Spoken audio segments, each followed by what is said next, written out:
Hi everyone, please subscribe to my channel. Blood Immortal Venerable. See playlist for other chapters and novels. I do not translate the novels. Credits goes to original translator and author of the novel. I only make it as an audiobook so it would be easier to just listen while doing other things. Credits goes to the author of the novel. I convert stories to audiobook for mental health, for multitasking purpose, for accessibility and time saving. Listening to audiobook is also beneficial for people who have disability. It improves our listening skills and improve our English comprehension, vocabulary and other things. So, thank you for listening. Thank you and thank you very much for your support. Chapter 2541, Absorbed by the Whirlpool. Zen told the others what he had seen with his spiritual sense at the bottom of the divine land. This information spiked Leopold's and the others' interest. They couldn't help but want to know more. Even in the source world, few people would build such a large ship. The trumpet flying ship left behind by Clement was only 50 to 60 feet long. It was safe to assume that traveling through the chaos would consume plenty divine crystals. For a huge ship like the divine land to be traveling in the chaos, the number of divine crystals it needed to consume was astronomical. Leopold and Ramsay had previously discussed this matter when they were outside the divine land.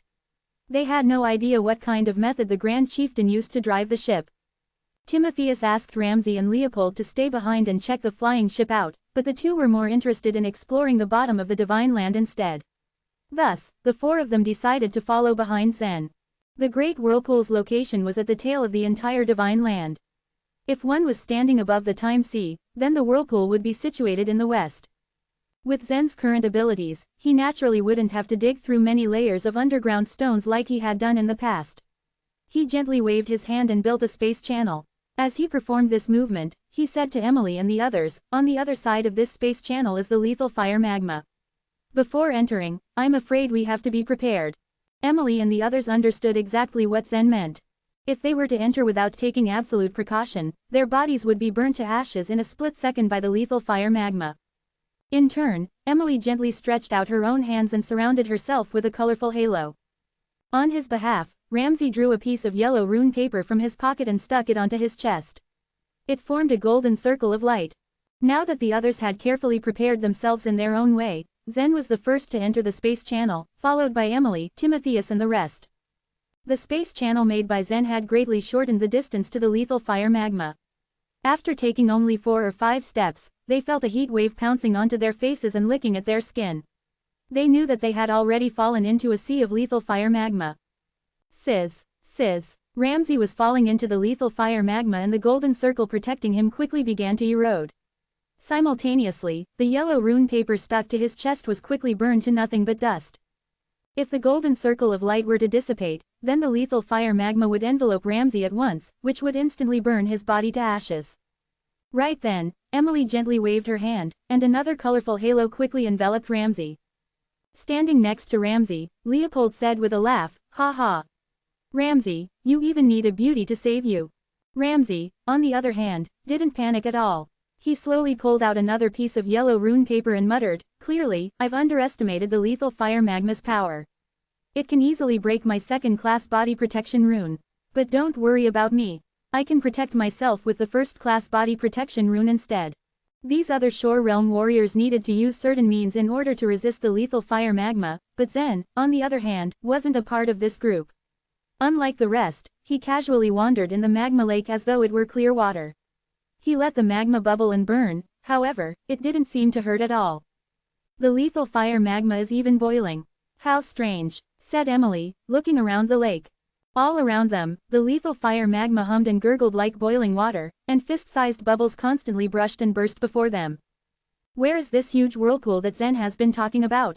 asked Timotheus in a somewhat eager tone. "It's not too far away now. Just follow me," Zen replied calmly. He continued to lead the way, ahead of everyone else, and the others followed him blindly, each step taking them deeper into the lethal fire magma. After traveling a good 10 miles into the lethal fire magma, they suddenly felt that the lethal fire magma's movements had increased dramatically. They realized then that a huge force really was continuously stirring the lethal fire magma, creating a great turbulence.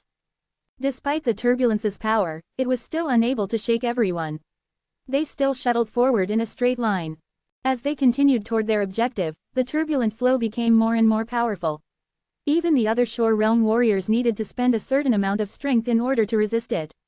However, at that very moment, Zen suddenly stopped and pointed towards a place not far away in the distance and said, "It should be right over there." The lethal fire magma was a kind of emerald magma. In other words, one couldn't see through it. How could they see anything just standing here? Faced with such a situation, they could only use their spiritual senses to detect what was before them. Timotheus, Emily, and the rest extended their spiritual senses forward, but seeing as they didn't extend very far, Emily only frowned and grunted, "My spiritual sense has been cut off." Exactly. That's what I'd experienced before. Zen, of course, had expected this result. Timotheus nodded in agreement. The whirlpool seems to refuse our spiritual senses. Well, I feel as though my spiritual sense wasn't actually cut off, but directly sucked into the big whirlpool, losing contact with my soul, said Leopold with a frown. Ramsay looked up and immediately agreed with him. Me too. Losing contact with their spiritual senses could occur in many ways. Sometimes, the spiritual senses were cut off, sometimes, they were destroyed, and other times still, they were sucked up by some energy. If our spiritual senses are being sucked into the whirlpool, then there must be another space in there. Emily quickly jumped to another assumption. Yes, I'd say that's possible. Ramsay touched his chin. Or, perhaps in the center of the huge whirlpool, there's a magic treasure that can absorb souls. Zen shook his head and replied, "I stopped the divine land in order to verify whether or not anything was there, but after the divine land stopped and the big whirlpool disappeared, I found the area was empty. There is nothing in the whirlpool. Trust me." So, again, in other words, there's a space in the center of the whirlpool, suggested Leopold. If we want to know what's hidden within the whirlpool, I'm afraid we have to go directly inside, Zen murmured, staring straight ahead. But how can we do that? It'll be quite dangerous. Emily, naturally worried, still wanted to discuss the possible danger they were about to face. It was then that Zen gently stomped his feet and pushed himself forward like a swordfish. A vast force clearly surrounded Zen. With his current ability and strength, he could resist this force, but he chose not so. He simply let the force pull him into the whirlpool. Emily frowned to herself. She had no time to blame Zen for his recklessness. Instead, she too, followed him blindly forward. Timotheus smiled bitterly as he walked. The 9 Lee guards had already experienced countless dangers, and every time, they had no choice but to be extremely cautious. However, there was no other way around the situation they were facing right now, and therefore, they could only follow behind. With the lethal fire magma's movement, Zen began to move faster and faster. It wasn't before long that he was pulled into the lethal fire magma's core. And standing within its heart, Zen felt a trace of space fluctuation. Leopold's judgment is right, there is a space in here, Zen thought to himself, amazed. Just as this thought flashed across his mind, he was sucked even further into the whirlpool's core, and Emily and Timotheus, who were following close behind, were next to be sucked in, too. As Zen was enveloped whole by the space wave, everything around him began to whirl at lightning speed. The lethal fire magma was gone. The white crystal paved path before him emitted pale and gentle light. Chapter 2542, The Mysterious Meteor Tripod. Zen had seen this white crystal once before. After Leopold had taken a yellow Emperor Guard's corpse back from the Divine Land, he had found one from his space ring. That was the divine crystal they were talking about. Timotheus and the others thought that the yellow Emperor Guard's divine crystals had been used to activate the slaughtering moonlight array. They were also positive that the trumpet flying ship that the guards had with them needed the divine crystals to be driven. In Zen's eyes, the divine crystal to the source world was similar to that of the life vitality crystal to the universe. There was no life vitality crystal in the divine land because the power of true gods came from the faith energy of their inner worlds. The divine might coin, which was similar to the life vitality crystal, couldn't be used by true gods directly either. The divine might coins could only be used by the holy beings of large clans on the floating islands to modify rules on the ruling slate. It was no wonder Zen's mouth had fallen open in shock with the overwhelming amount of divine crystals that lay before him. He had not expected there to be such a mass amount of divine crystals in this space. Buzz, buzz. Zen realized it was a fluctuation of space behind him, and Emily, Ramsay, Timotheus and Leopold appeared. The group glanced around Zen, and their jaws dropped in amazement, their expressions much more exaggerated than Zen's. Zen was not a member of the Source World. Even though they told him the divine crystals were the currency of the Source World and the only way for other Shore Realm warriors to replenish their energy, he still didn't have a clear understanding of the crystals' value. Because of this, Zen was not as shocked as they were by the sheer number of divine crystals. For Timotheus, Emily, and the others, they were different. When they were fighting against Clement and his men, it was not that Timotheus, Emily and the others were weaker than their opponents. In terms of the number of other Shore Realm warriors, the 9 Lee Guards and the Snake Goddess members had the advantage. The biggest problem, however, was that Timotheus, Emily and the others lacked resources. They didn't have divine crystals. Shortly after they had been captured and placed in the prison, the divine crystals they had with them were exhausted. If they had been given enough crystals to nourish their other Shore tokens, they probably wouldn't need Zen to give them a hand. Emily, Timotheus and Ramsey would have been able to kill the people led by Clement on their own with enough crystals. I can't believe it. They're all divine crystals, said Ramsey. Am I dreaming? I must be dreaming. I've never seen so many divine crystals in one place before, Emily muttered. These must have been left by the Grand Chieftain, Timotheus exclaimed. Timotheus, Leopold, and Ramsey were beyond stunned at what lay before them. There was a hint of excitement twinkling in Emily's eye, but overall, she had a much calmer demeanor than the others. The number of divine crystals here was indeed shocking to Emily, but they did not belong to the Snake Goddess race. They belonged to the 9 Lee race, so the divine crystals had nothing to do with her. It was a rare sight for so many divine crystals to be gathered in one place, even in the source world. I had still been contemplating how to get the trumpet flying ship to work, but now it seems that luck is on our side, Leopold said, sighing happily. Zen squatted and snatched up a divine crystal. He turned it over in his hand, feeling the unique coldness seep into his fingertips. The shape of the crystal was similar to that of stone, but the surface was smoother with seamless edges. He could feel the energy buzzing inside the crystal. The energy did not seem strong or special to Zen, it just seemed exceptionally stable and gentle. Are these divine crystals really that important? Zen asked curiously. Emily smiled at the question. Of course, the divine crystals are the primary source of energy in the source world. We won't be able to power anything without them. But the energy within it isn't powerful, Zen stated. But the energy contained in the divine crystals can nourish the other Shore tokens. It allows the tokens to give off a more powerful energy, Emily said with a shrug of her shoulders. Zen raised his eyebrows. Does it have the same effect as the soul pill? He had a minimal amount of understanding of the other Shore. When one wanted to reach the other Shore, they needed to have the other Shore token. The strength of another Shore realm warrior did not rely on the inner world.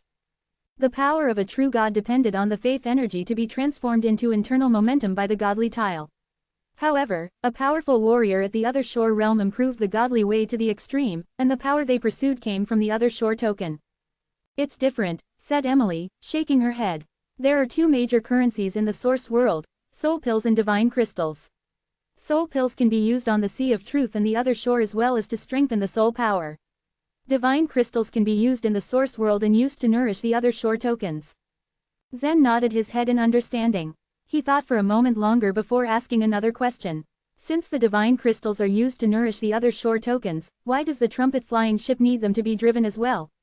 The ship is not a powerful being at the other Shore realm.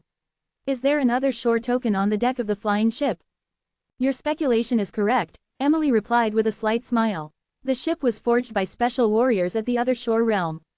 They have the ability to project the other Shore token on some objects. They have the ability to project the other Shore token onto some objects. What does it mean? Zen thought, frowning in confusion at the crystal in his hand. He hadn't set foot into the other Shore, so it was hard for him to understand what Emily said. Maybe if he reached the other Shore realm in the future, he would be able to further his understanding. This is most likely the greatest legacy the Grand Chieftain left to us, Timotheus said so FLT, finally coming out of his shocked daze. Ramsey nodded. I may have a rough idea of why there is so much lethal fire magma here as well. Why do you think? Zen asked. Follow me, said Ramsey, taking the lead to walk along the path paved by divine crystals. Timotheus and the others followed him closely. They were certain they knew why, but they wanted clarification. At the beginning of the path, the divine crystals were laid flat on the ground, but the further they trekked, the more crystals there were. There were piles of crystals the size of small hills along the sides of the path. As they passed the small hills of crystals, the path became steeper and harder to walk. At the top, the walkway of crystals formed a slope and tapered down into the shape of a whirlpool. At the center of the whirlpool sat a large ancient tripod. In the center of the tripod, green lethal fire magma was roiling, making the divine crystals around the whirlpool fall into the tripod. As Zen stared at the tripod, he got the impression that it was an illusion. It seemed the tripod did not exist in this world, but he could feel a mysterious energy coming from it. This big tripod, Zen muttered. He continued to stare at it for a long while, and thought over what Emily had told him. Is it another shore token too? That is correct, Emily said. A trace of admiration flashed in her eyes as she continued, this is the mysterious meteor tripod. Ramsay nodded and added, the lethal fire magma is actually named the mysterious meteor fire. Is the mysterious meteor tripod the other shore token of the Grand Chieftain? Zen asked as he looked back at the whirlpool. Chapter 2543, The Wooden Puppet Soldiers. Timotheus smiled at Zen's words. Indeed, as a token in the 18th stage of the other shore realm, the mysterious meteor tripod is good. However, he said seriously, I don't think the Grand Chieftain would use that as his other shore token. Emily gravely nodded in agreement. Technically, the token of a powerhouse like Chiyu should be above the 30th stage of the other shore realm. The mysterious meteor tripod in the 18th stage is not even qualified to be his token. While she might not have known what Chiyu's other shore token was, this made sense to her. But if this is not my grandfather's other shore token, why is it here? Zen asked curiously, scratching his chin. Ramsay smiled. There is another shore token in Clement's trumpet flying ship, but it does not belong to him. In the same way, the mysterious meteor tripod may have been borrowed by the Grand Chieftain to run the Divine Land. So that's how it is, Zen muttered as he stared thoughtfully at the mysterious meteor tripod. The vitality between heaven and earth in the Divine Land was transformed from the chaotic energy that came from outside the land through the 4 divine trees, however, it was not enough to run the entire Divine Land. Only the other shore token would be able to fuel this humongous ship. But there are too many divine crystals here, Ramsay noted, deep in thought. It's very likely that most of the divine crystals collected by the 9 Li race in the past countless years have been stored here. If these crystals are used solely to run the Divine Land, that would be too big a waste. I wonder why the Grand Chieftain arranged it this way. Ramsay glanced at the divine crystals that surrounded him. Meanwhile, Leopold closely observed the mysterious meteor tripod.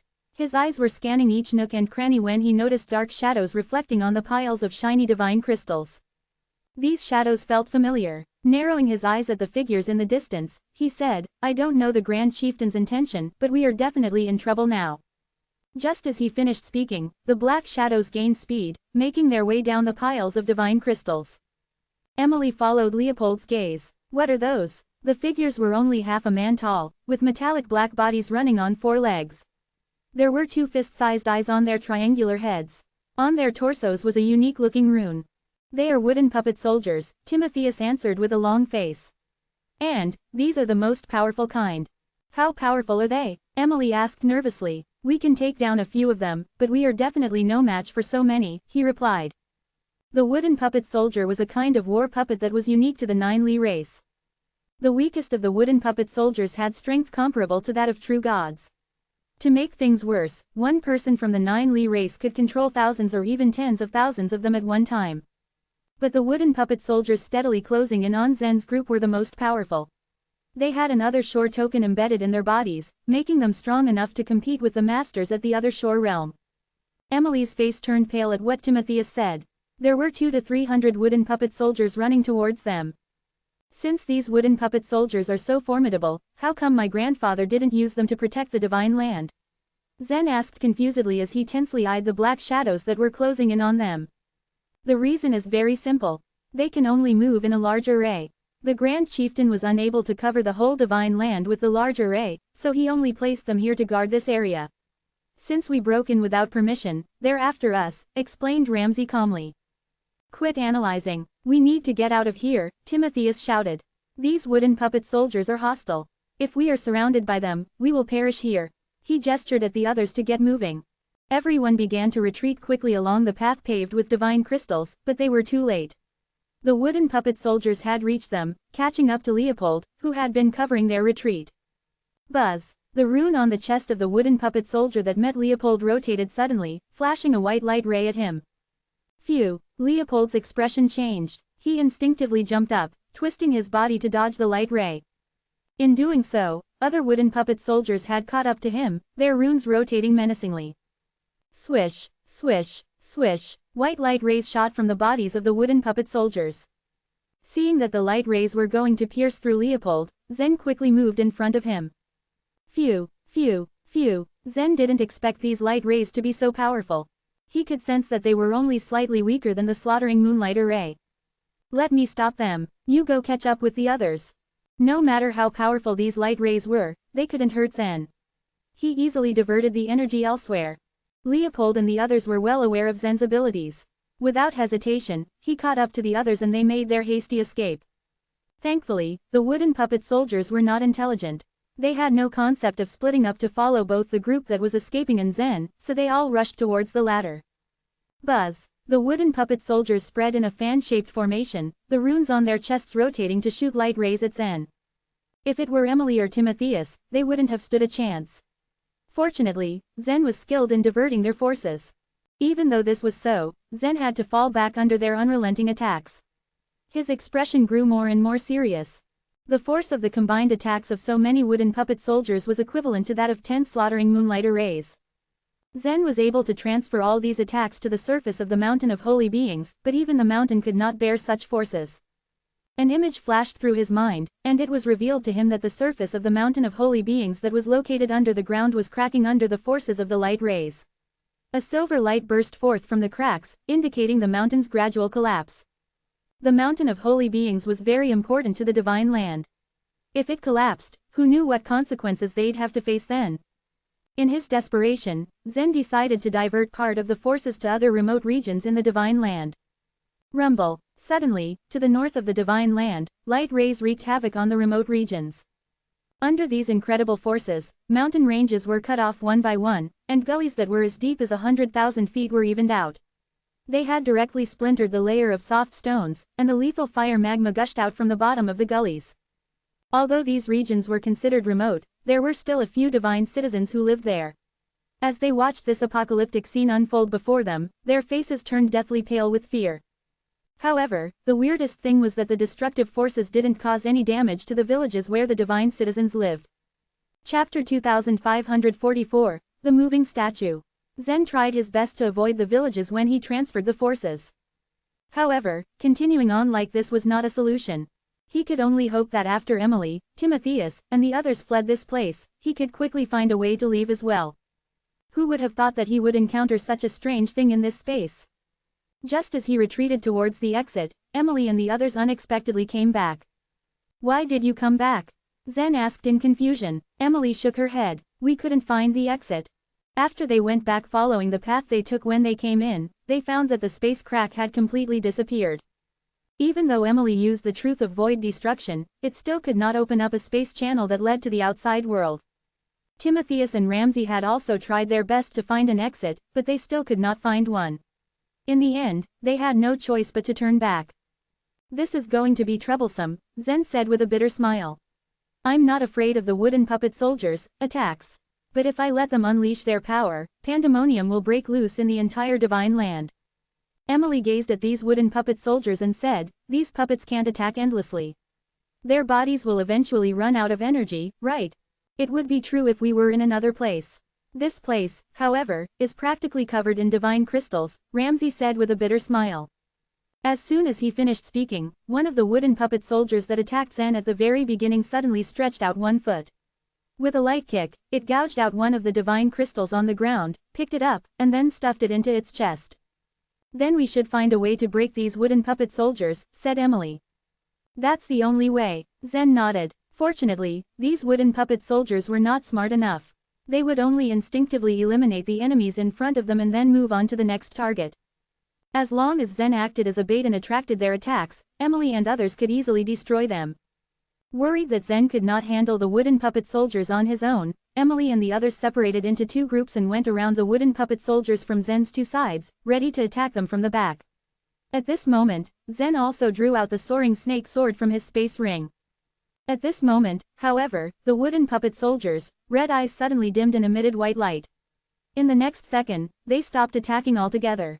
Emily, Timotheus, Leopold, and Ramsey stood still, utterly baffled by what was happening.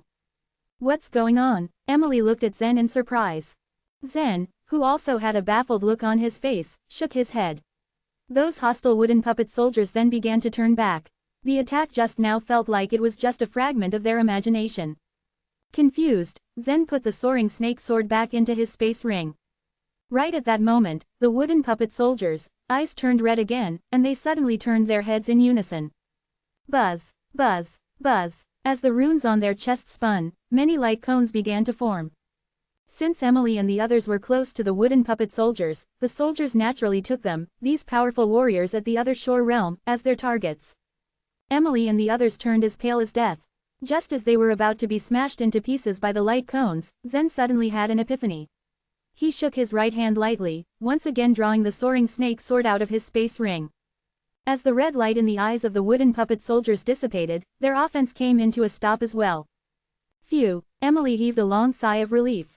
Her face was still a little flushed, adding a different kind of charm to her beauty. She was scared half to death just now, but upon seeing Zen's action, she naturally understood what was happening.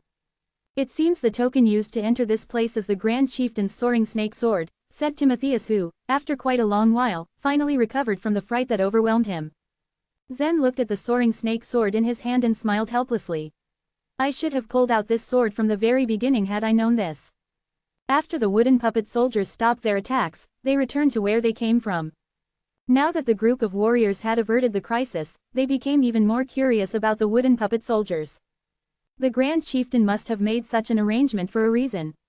According to their guess, the wooden puppet soldiers must be here to protect something. Since the soaring snake sword could protect them from being attacked by the wooden puppet soldiers, they were naturally happy to forge ahead and investigate the matter. Nevertheless, they had learned from their mistakes. They were afraid that there were other traps waiting for them in this strange place, so they did not dare to rush around. They could only follow behind the wooden puppet soldiers and forge ahead slowly. Once the wooden puppet soldiers passed through those mounds of divine crystals, everyone finally saw the small bridge hidden behind those mounds. At the bottom of the bridge, Zen found the huge array that Ramsey mentioned before. About 200 to 300 array eyes were embedded in the array. The wooden puppet soldiers lined up and entered the eyes of the array one after the other. The light in their eyes died out, and they stopped moving. What Ramsey said was reasonable. Although the wooden puppet soldiers were powerful, their range of motion was limited. They could only protect this space. If the divine land was guarded by this group of wooden puppet soldiers, they wouldn't have been brutally abused by those warriors at the other shore realm. After observing for a while, Zen crossed the bridge, holding the soaring snake sword in his hand. Emily and the others were not far behind. When he reached the end of the bridge, Zen saw a lifelike Chiyu statue. Plop, plop, plop. Without saying anything, Timotheus, Leopold, and Ramsey dropped on their knees and worshipped the Grand Chieftain's statue. This was the tradition of the Nine Li race. They would still have to adhere to it even in the Bone Tower, not to mention now that they were faced with a statue whose significance was on a whole different level. This statue, Zen measured up the Chiyu statue. The Chiyu statues he had seen before had 3 heads and 6 hands. This statue, however, was a little strange. 5 of its 6 hands held a weapon each. An axe, a spear, a halberd, a saber, and a crossbow, but the remaining hand held nothing. Zen looked at the soaring snake sword in his hand. Before the others knew it, he had put the sword in the statue's empty hand without any hesitation in the slightest. The moment the soaring snake sword left Zen's hand, light once again burst from the big array under the small bridge. Those wooden puppet soldiers seemed just like they were roused from their sleep. One by one, their eyes glowed red, and they swarmed around Zen and his companions from both sides of the small bridge. This is bad. These wooden puppet soldiers only acknowledge the soaring snake sword. Timotheus and the others were petrified. Zen frowned and tried to pull the soaring snake sword out of the statue's hand. But no matter how hard he tried, the soaring snake sword did not budge. There was a slight change in the expression on Zen's face. He ran the strength source in his body and then tried to pull it out again. Although he tried his best, he still could not pull it out. What's going on? He didn't expect this to happen either. Just as everyone was at a loss for what to do, the Chiyu statue moved and lifted up the soaring snake sword in its hand. The soaring snake sword quivered, and the wooden puppet soldiers suddenly seemed like they had received some kind of order. Their red eyes dimmed again, and each went back to their own position inside the array under the small bridge. Chapter 2545, Finally Meet Again. A hoarse voice came out of the Chiyu statue's mouth which caught Zen and the others in surprise. Who are you? Why do you have my sword? After the shock had faded, Timotheus, Leopold, and others realized whose voice they were hearing. It was Chiyu's, and they were more than happy to hear it. Grand Chieftain, we are the 9 Lee Guards, Grand Chieftain. Timotheus and Leopold said in unison. They were practically jumping with excitement and fervor. They were not qualified to meet the Grand Chieftain in the Source World. They felt so honored now that they had the chance to meet Chiyu in person in the Divine Land. 9 Lee Guards. Chiyu's voice sounded bleak and as stone-cold as the statue. The statue looked around and, with no emotions, said, I have given the soaring snake sword to my daughter, Lorena. Where is she? Grand Chieftain, Princess Lorena is in the Divine Land. Timotheus, voice trailed off. He paused for a moment before continuing, I want you to meet your grandson, Zen Luo. Strictly speaking, Zen was Chiyu's maternal grandson. But it was a good thing Timotheus was able to quickly think on his feet. Mike, after all, was a divine citizen who didn't have the bloodline of 9 Lee race. People like them would need to take their actual blood to know if they were related, their surnames suggested nothing to them. As far as the Grand Chieftain was concerned, Zen was his grandson. My grandson. The statue was almost 20 feet high. It stared down at Zen and reached out its hand to him. Young man, show me your bloodline. Zen stared at the statue. He knew there was a remnant soul inside it, but he didn't appreciate how he was being pressured by it. Zen, give the Grand Chieftain a drop of blood quickly, Timotheus ordered. Zen stretched out his finger and, with a gentle force, a drop of golden blood dropped out of it and fell on the statue's hand. The statue looked at it closer and said, You are indeed Lorena's child. Stay here. The others, please wait on the other side of the bridge. Timotheus and the others quickly did as told, hoping not to cause any more trouble. Why is your blood no longer pure? I could smell a hint of Gerald in your blood. Why is that? Chiyu's voice was still devoid of any emotion. Gerald. Zen's brows furrowed. You mean the Chaos Ancient God? Then, No 9527's voice came out from Zen's chest. Wow, Chiyu is truly intuitive. My master's name is indeed Gerald.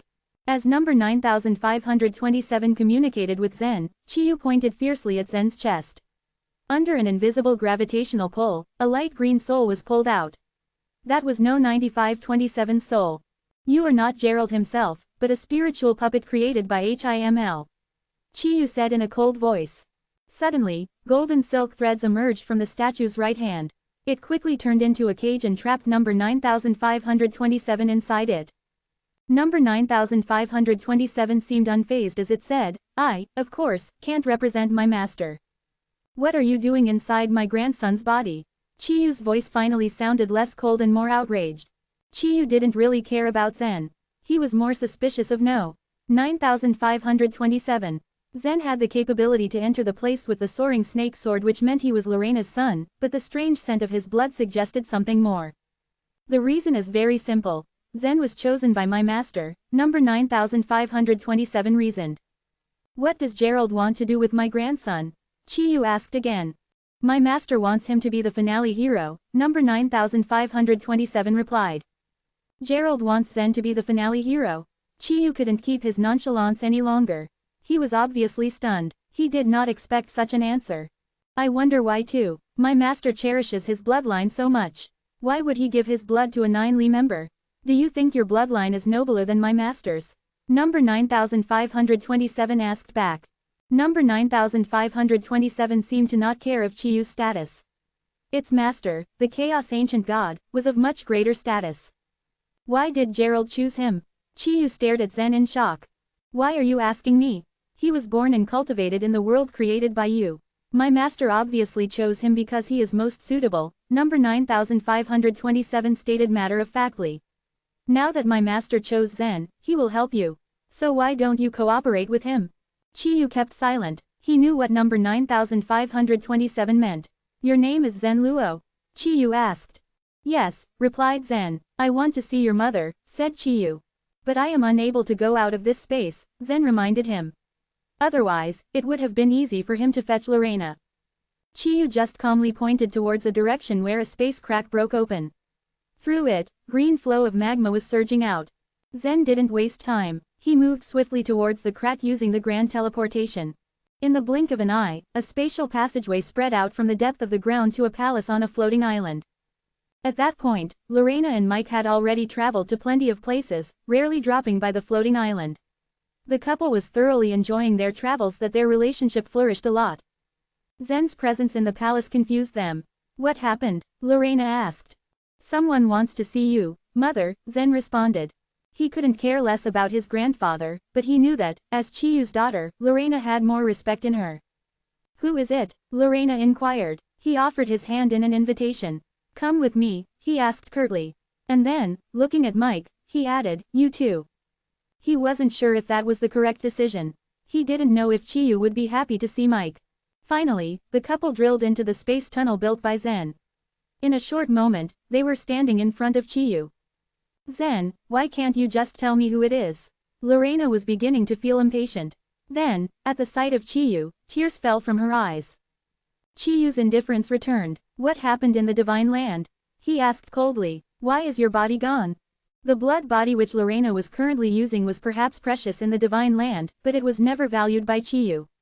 For Chiyu, what he was seeing was a broken body of Lorena. Chapter 2546, A Secret Agreement. Lorena had always presented a strong front, and she seldom appeared sad in front of her husband and her son.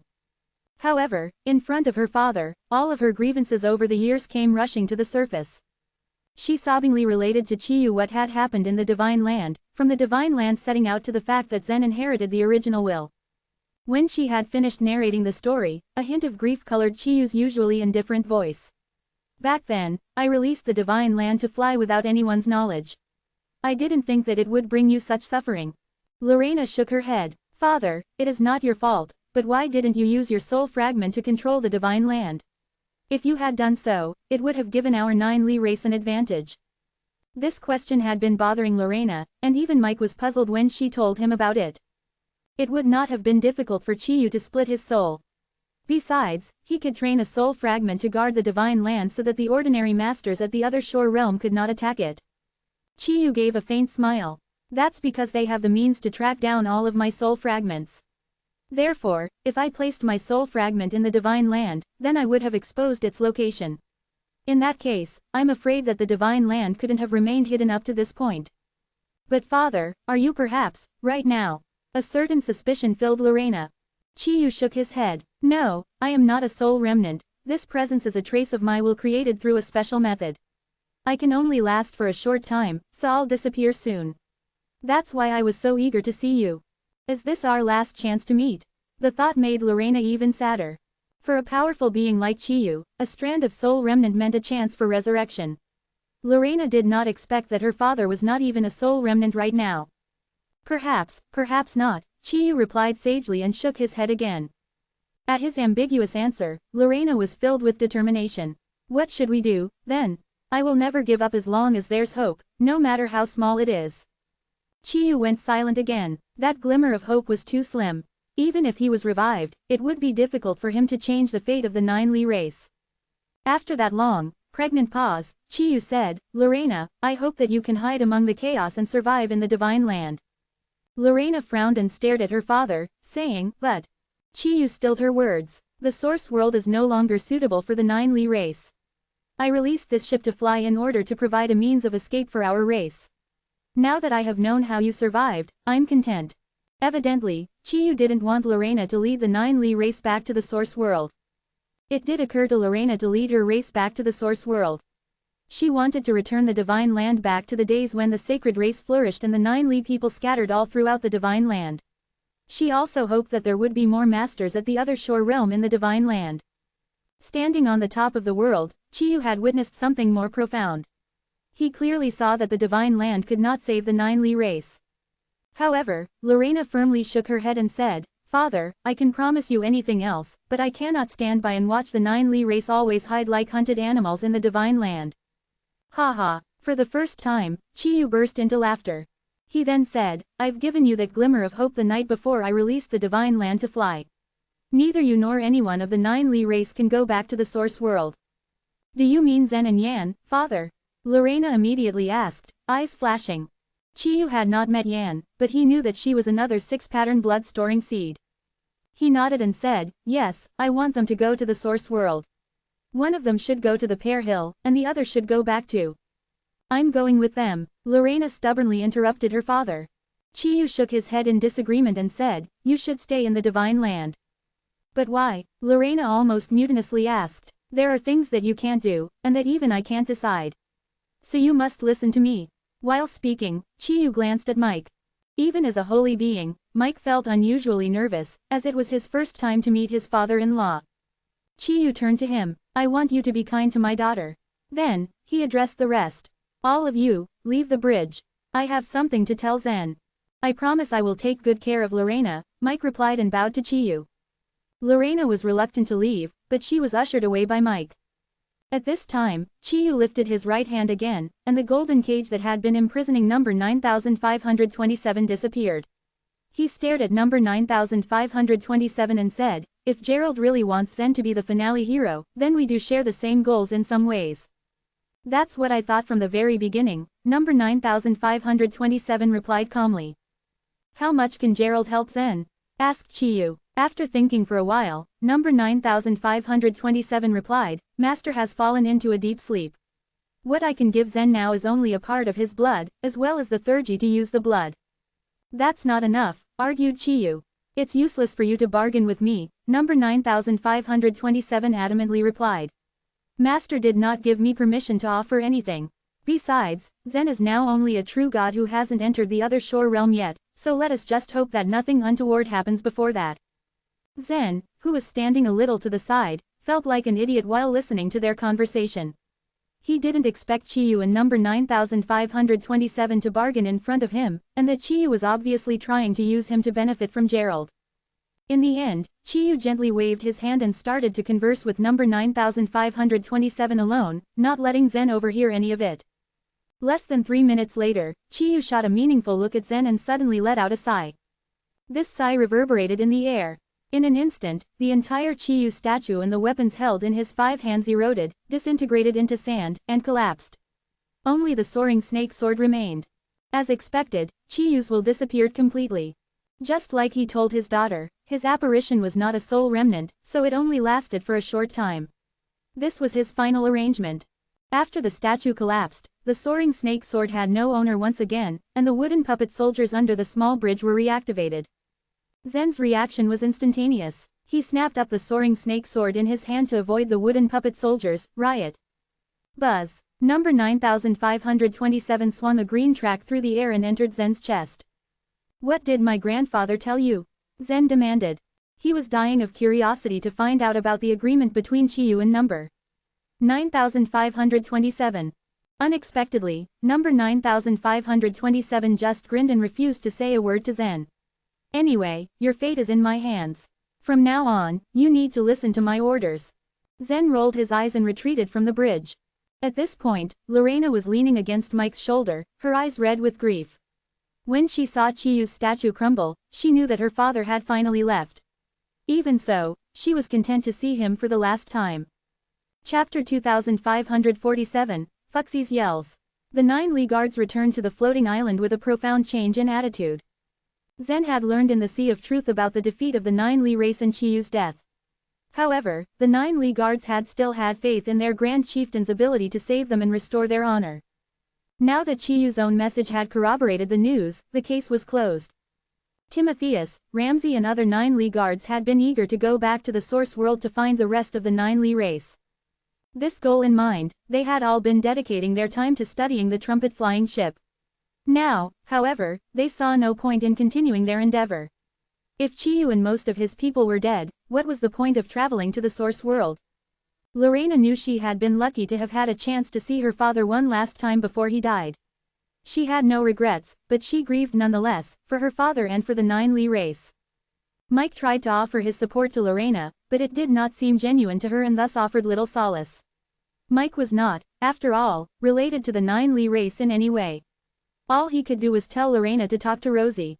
After Samuel's death, Rosie had been released and went to live on the floating island. Even though Rosie's and Lorena's physical strength was far from mediocre, their cultivation couldn't improve much further due to their loss of the support of their inner worlds. There was a way out of this conundrum, however, and it was simple. All they had to do was reincarnate through their memory flames. The new physical body would create a new inner world, and allow them to cultivate and then cross the Sea of Truth to the other shore again. Indeed, Rosie had spent the past few days busy, preparing to reincarnate. She had never expected that her sister would come bearing news of their father's death. Unexpected and devastating as this news was, the most they could do was stay together and offer each other comfort. Yet, not everyone had been touched by grief. Emily, one of the powerful warriors of the other shore realm, was hopeful and optimistic. That was not to say she was indifferent to Chiyu's passing. She felt the burden of sadness as much as anyone, but her delight at learning that Chiyu's dying wish had been to send Yan to the Pear Hill overwhelmed any sense of grief she had. Emily had been very interested in Yan when she was outside the Divine Land, but due to Yan's inability to enter into chaos, she had had no chance to meet her. After entering the Divine Land, however, Emily had found Yan immediately and tested her bloodline. The blood which was sealed up with the 6-pattern blood-storing seed was definitely extraordinary. So her only wish was to take Yan back to the Pear Hill. Yan, however, wanted to stay in the Divine Land alongside her parents and Zen. She would hardly leave her families and go with Emily voluntarily. However, this was an order from Chiyu. Yan would want to respect and heed his request. However, it was not just a matter of Yan's willingness.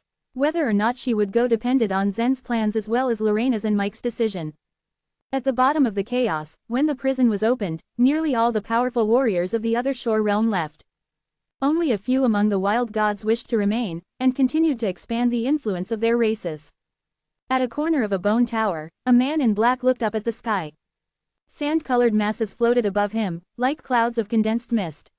From his perspective, the speed of the chaos clouds was very slow, but he knew this was only an illusion due to their size. In fact, they were moving much faster. The same applied to the pale red gem that floated in the sky. It appeared the gem was moving slowly, but it was not. It was the Divine Land that was moving away, accelerating as it left further and further away from the chaos. Finally, it left. Is it going to return to the source world? The man in black whispered. He pulled back the hood of his long black cloak, revealing long hair of ebony as deep as the velvet that had just covered it. The hair framed his face, wrinkled, with heavy, drooping features, like those of an old man that had seen 1,000 wars. After having made sure that the Divine Land was indeed moving away from them, the man in black ascended the stairs to the top of the bone tower, and swiftly dashed downwards along the surface of the bone tower. Normally, it would have taken a few months to fall from the top of the bone tower and reach the ground. However, the man in black was no ordinary being. With a sweep of his cloak, he transformed into an inky black wind and gushed along the surface of the tower at breakneck speed. He was so fast that it only took him under a minute to reach the bottom of the bone tower. If even a grain of dust were to move at such speed, it would carry a massively destructive amount of energy. A person traveling at that speed was more than a lethal weapon. It was enough to leave a giant, scorched crater at the base of the bone tower if protective measures were not used. The man in the black cloak, however, was no fool. The moment he was a few meters above the ground, he suddenly came to a pause. He had created an invisible cushion in midair to absorb the force of his descent, and landed on the ground lightly on tiptoe, graceful as a dancer. Then, he flew on the immemorial wilderness. He had met many whites on the way, and they fled in fear at the sight of him as he passed them by. Before long, the man had arrived at an area of the immemorial wilderness. He lifted his foot and stomped on the ground. The entire area of the wilderness began trembling violently, emitting a deep rumbling noise. "That's it, I'm going to get out of here. Did you hear me?" roared the man in black. A deep silence descended onto the immemorial wilderness. It was a wide expanse of flat land, like a barren steppe. His voice echoed in the emptiness. The man in black did not give up and stomped on the ground again, harder this time. The stomp shattered an innumerable amount of wild bones, forming an enormous, 1,000-foot-deep crater. "Now can you hear?" yelled the man again. "Gerald, answer me," he yelled, desperation coloring his voice. Silence answered him once again. "You think you are right, but please, think again. I may help him before he gets the needed potential. But once he has it, I will find a chance to replace him." The man in black howled again, his voice growing louder and louder. It was so loud that it created a hurricane that swept through the steppe, sending wild bones flying in all directions. By then, the man had realized that Gerald would not respond. In a rage, he stretched out his fist, his eyes filled with hatred. "You'll be lying here all your life." As soon as he had finished speaking, a mark of 8 diagrams appeared on his fist. Without hesitation, he punched downwards. Bang! This time, the ground beneath the whole prison began to tremble. Beneath the man's feet, the area of immemorial wilderness, which was over 10 million miles wide, began to expand, and it had risen by several 100,000 feet within seconds. It continued to expand crazily until it could stretch no more. Finally, it exploded in a burst of dazzling light, like a supernova, leaving behind nothing but ash. His punch had not only destroyed this area of immemorial wilderness, but it had also created a huge crater over 100 million feet deep. The huge head that had been buried at the bottom of this area of the immemorial wilderness had finally revealed its true face. The giant skull had been stripped of all its skin and flesh, but it still exuded a vast aura, and its empty eyes seemed to tell 1,000 tales without uttering a single word. The man in black glared at the huge skull. Angry as he was, he would not dare step on it. He turned to leave. A long time elapsed since the man in black had left. Suddenly, the skull he had left behind began to emit a faint light from its eyes. Then, it started to move side to side, and finally it dived down, burrowing into the depths of the earth. Chapter 2548, Preparation before leaving. The air in a palace on the floating island was permeated with the mellow smell of food. The true gods didn't really need food to allay their hunger, but a variety of delicious food was always welcomed in the divine land. The food materials in the floating islands were sourced from many places in the divine land and were extremely rare. Ordinary disciples from the floating islands couldn't afford them, let alone the divine citizens. Yan, you have made great progress in your cooking skills, Zen, who was seated at the table, complimented while tasting one of the dishes.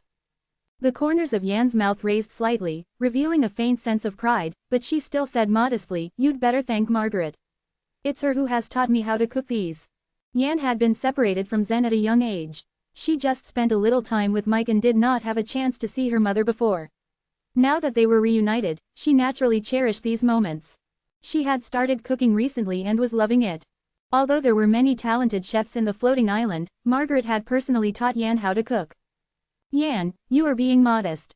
You are so talented. You know everything even without any guidance," said Mike. Yan sat on the other side of the large table, her chin resting in her hands. She looked at Lorena with a gleam in her intelligent eyes and said to her, "Mother, do you have something to say to me?" Lorena, who had been smiling the whole time, stiffened slightly when Yan suddenly asked her this question. "Mother, I know there is something on your mind," Yan said as she suddenly shot a cold glare at Zen. "And brother too, but he doesn't want to talk to me about it directly." Zen looked embarrassed. It was true that he kept certain things from Yan. He didn't want his sister to be burdened with anything, but sometimes fate was out of one's control. "Let me guess." Yan blinked and asked, "The woman called Emily asked me if I would like to go to the Pear Hill while testing my blood. I don't know where that place is, but I'm sure it's not in the divine land. And perhaps you can't refuse her, am I right?" Yan had no idea of Chiyu's existence, so she refused Emily's offer. That was the reason why she had come to this conclusion now. Looking at Mike's and Lorena's expressions, Yan lowered her head and spoke grimly, "If father and mother ask me to go to the Pear Hill, I won't refuse. It's just that I like to be here with you. It's not because of Emily. If it were only Emily who wanted you to go there, I would never agree to it, even if father and mother agreed," Zen said suddenly. A trace of suspicion flashed across Yan's eyes as she asked, "Then what is the real reason?" Lorena sighed and said, "It's because of your grandfather." "Grandfather? And who is my grandfather?" Yan asked out of curiosity. Lorena proceeded to tell her all about the origins of the 9 Li race and the bear race, so that Yan could get an overview. After hearing out Lorena, Yan stared at Zen for a moment. "In other words, even if I don't go to the Pear Hill, you will still leave the divine land, right?" she asked glumly. "Yes," Zen replied. The truth was that Zen very much wanted to stay in the divine land. He would love to lead a happy life there in the company of Letitia and the rest. However, number 9527 would never agree. Yan gently pursed her lips and finally nodded. "In that case, I promise to go to the Pear Hill." All the experiences Yan had gone through had made her a mature woman. She was aware of the difficulties faced by her mother, so she wouldn't put her mother in a dilemma by being uncooperative. Even though she agreed to go, Lorena and Mike still felt depressed. Given a choice, they didn't want to force their daughter to leave them. Apart from convincing Yan to go, Zen had another problem on his hands. It might take him over 100 years to get to the source world, and he had no idea when he would be able to return. Letitia, Margaret and the others had already become true gods, and their lifespan was infinite, so they could wait for him for however long it took. In the past few years, he had been bustling about all the time and was able to spend very little time with them. So comforting them also posed a challenge for him. "I am not okay with you leaving, Zen. I'm not interested in the source world at all. The divine land is so huge. There's no need for you to pay attention to a strange, remote place." Margaret was the first to stand up and object. Lavender, Aura and the others were relatively calm, but they were also surprised at Zen's decision. The great trouble in the Divine Land had been taken care of in the end. However, now Zen intended to leave the Divine Land. This left them baffled. Letitia thought for a long time before speaking up suddenly, "If you really want to leave the Divine Land, you can take us with you." Zen's gaze froze as he asked, "You want to enter my inner world?" "Yes." Letitia nodded eagerly. "Before we weren't strong enough, so we could only stay under the protection of the fairy palace, but now all of us are true gods so we can hide in your inner world." Letitia's proposal was feasible. Zen could create an entire continent for them and help them create a new environment. He could even replicate the entire central region. "But if I die, my inner world will also shatter. Then, how will you protect yourselves?" Zen asked with a look of concern. However, Letitia smiled tenderly. "If you die, I would not be willing to live any longer." Her answer touched Zen deeply. Even Lavender, Aura, Nellie and the rest felt the same way. Laquisha, who was sitting not far away, chuckled and said, "Besides, we want to see what the source world is like." Margaret and the others, who were born in the universe, had no interest in the source world, but Nellie and Laquisha had lived on the top of the Divine Land since birth. Their vision was much wider than the others. The other shore realm was a source of mystery and awe for them. They had a great curiosity about the source world. But, Zen still believed that the Divine Land was much safer for them. At least, ordinary other shore realm warriors could not break through it. Moreover, as the Divine Land was at the edge of chaos, it was difficult to discover it. At this point, Lavender stretched out her cold hand and covered Zen's forehead. She spoke casually, "There's no need to hesitate.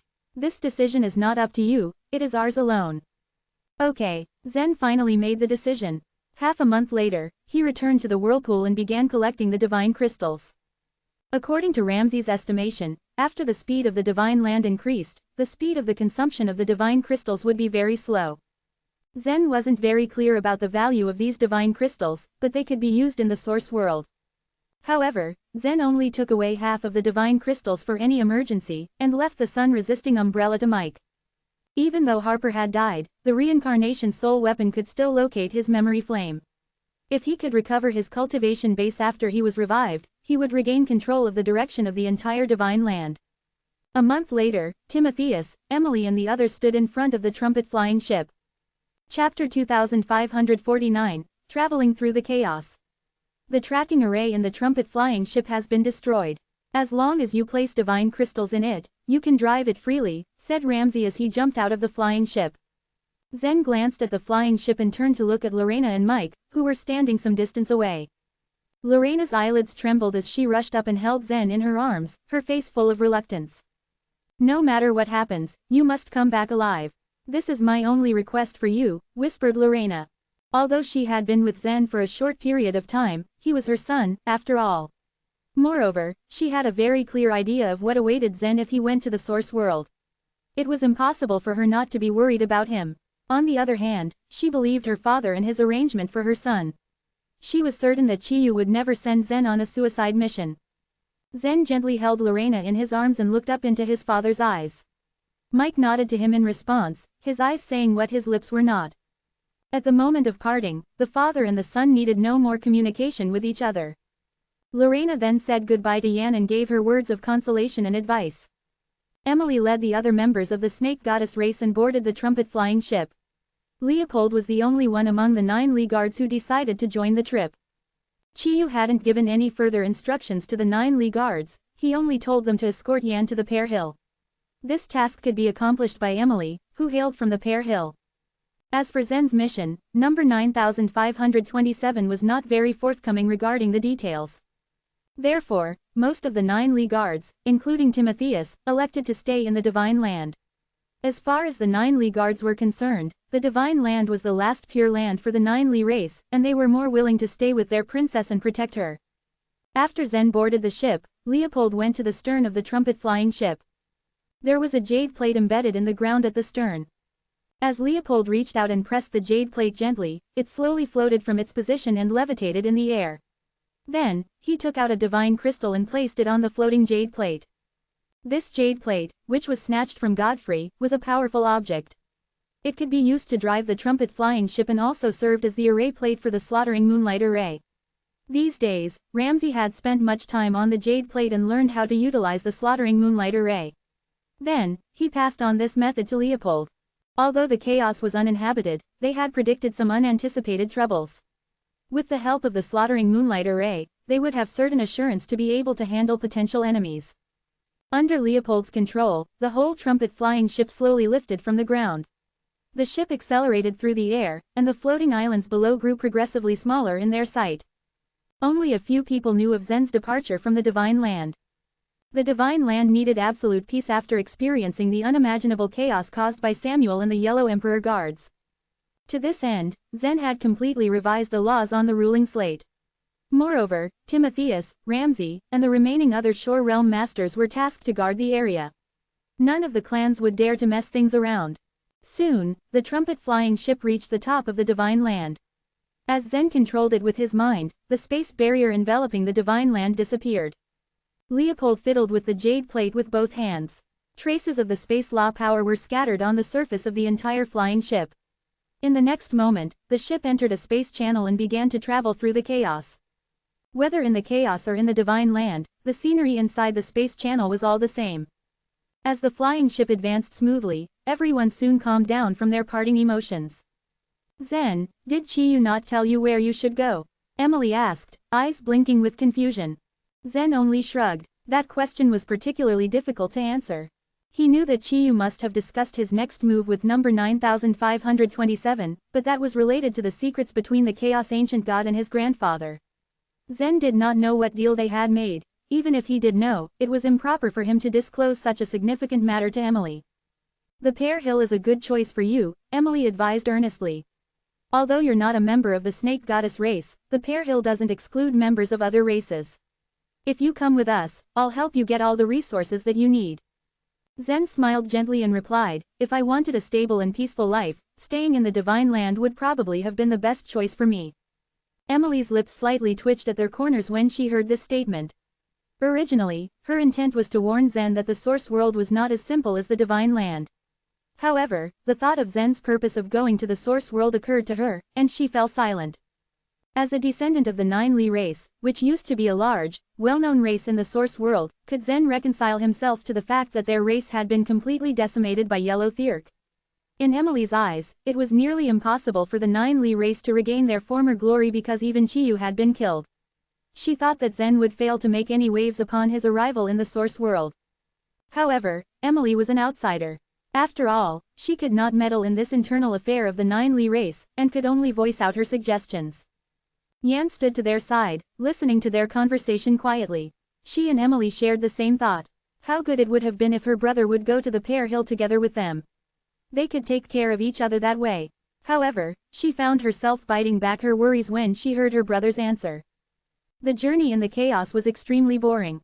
According to Emily, it would take them several years to arrive in the Source World even with the incredible speed of the trumpet-flying ship. Before long, the members of the Snake Goddess race all leaned their backs against the wall of the flying ship, sitting cross-legged as they concentrated on cultivation. Leopold, on the other hand, focused solely on driving the trumpet-flying ship to prevent all kinds of emergencies. Zen also selected a corner for himself and sat down cross-legged. With a thought in his mind, he created an avatar in his inner world. A floating island floated in the sky above Zen's inner world. The floating island was built in the shape of a gourd. Zen built an identical cloud hall at front and a duplicate fairy palace behind it. The fairy palace in the Swirl Forest had not been rebuilt after it was destroyed. After all, it was Bromley's masterpiece. Even if Augustus had intended to restore it, it would not have been an easy feat.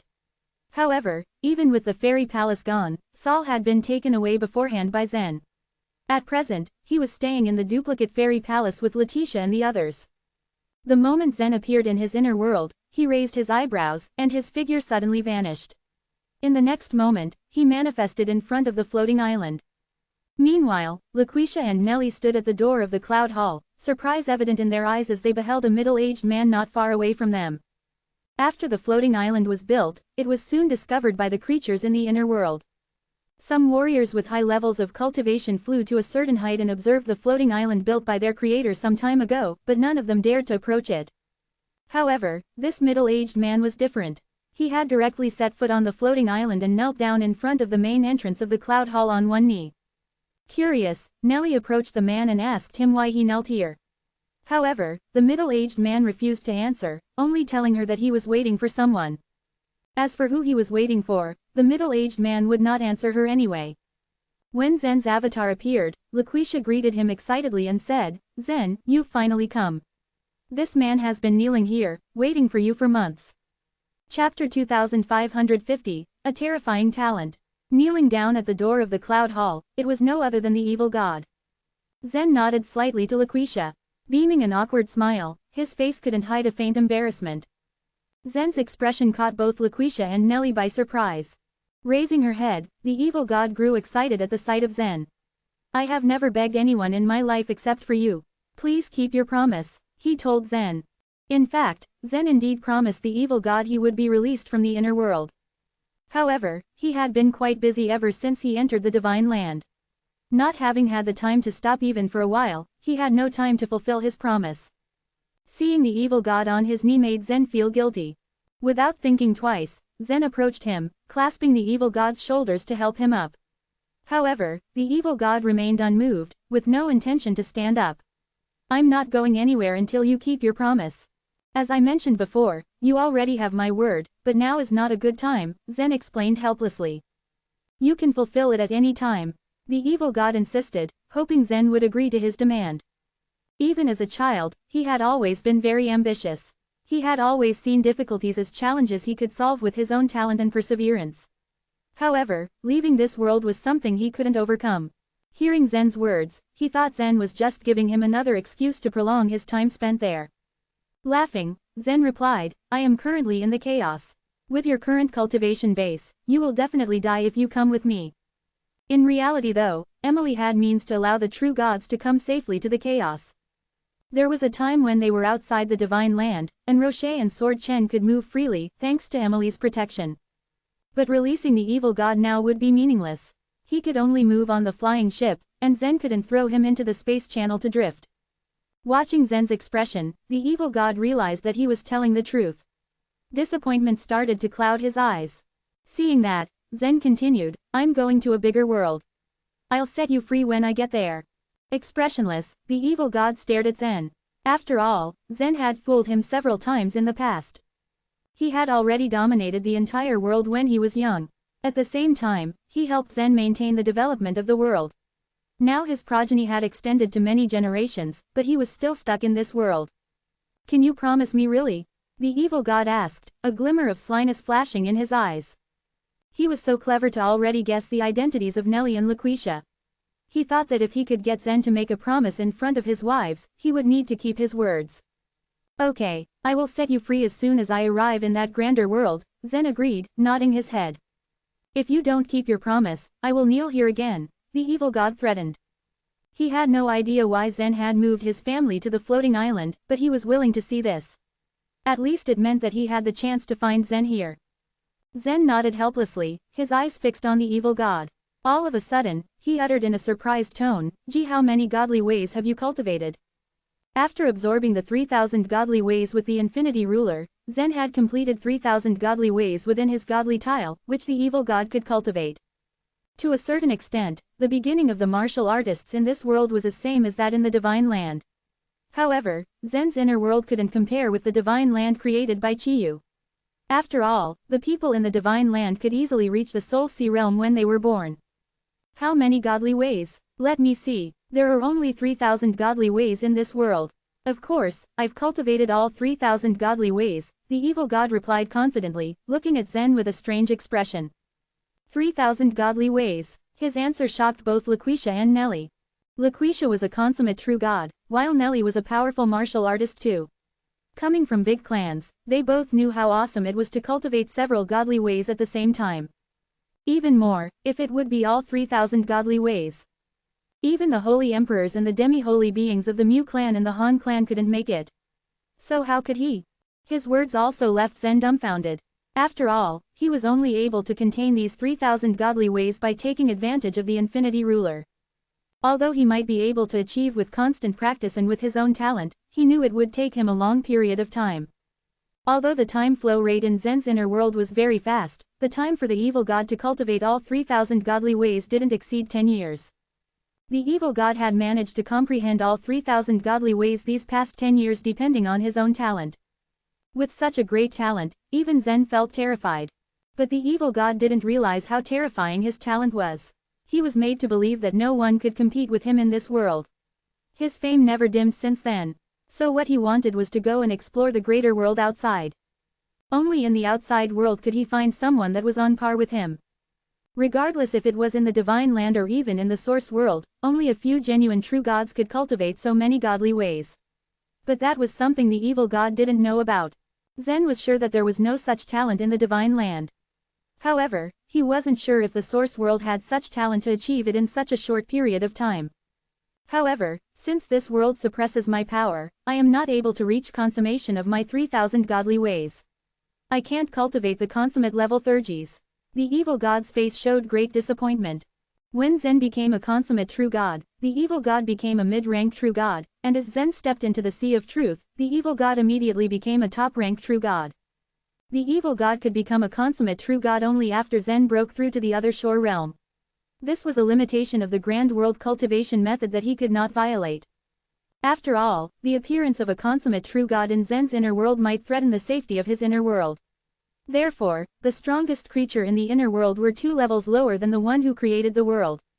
After the universe of a holy being became the rebirth land, the entire inner world had become even larger. It allowed the living beings within the universe to cultivate into becoming the supreme lords, who were more powerful than the world lords but weaker than the low-rank true gods.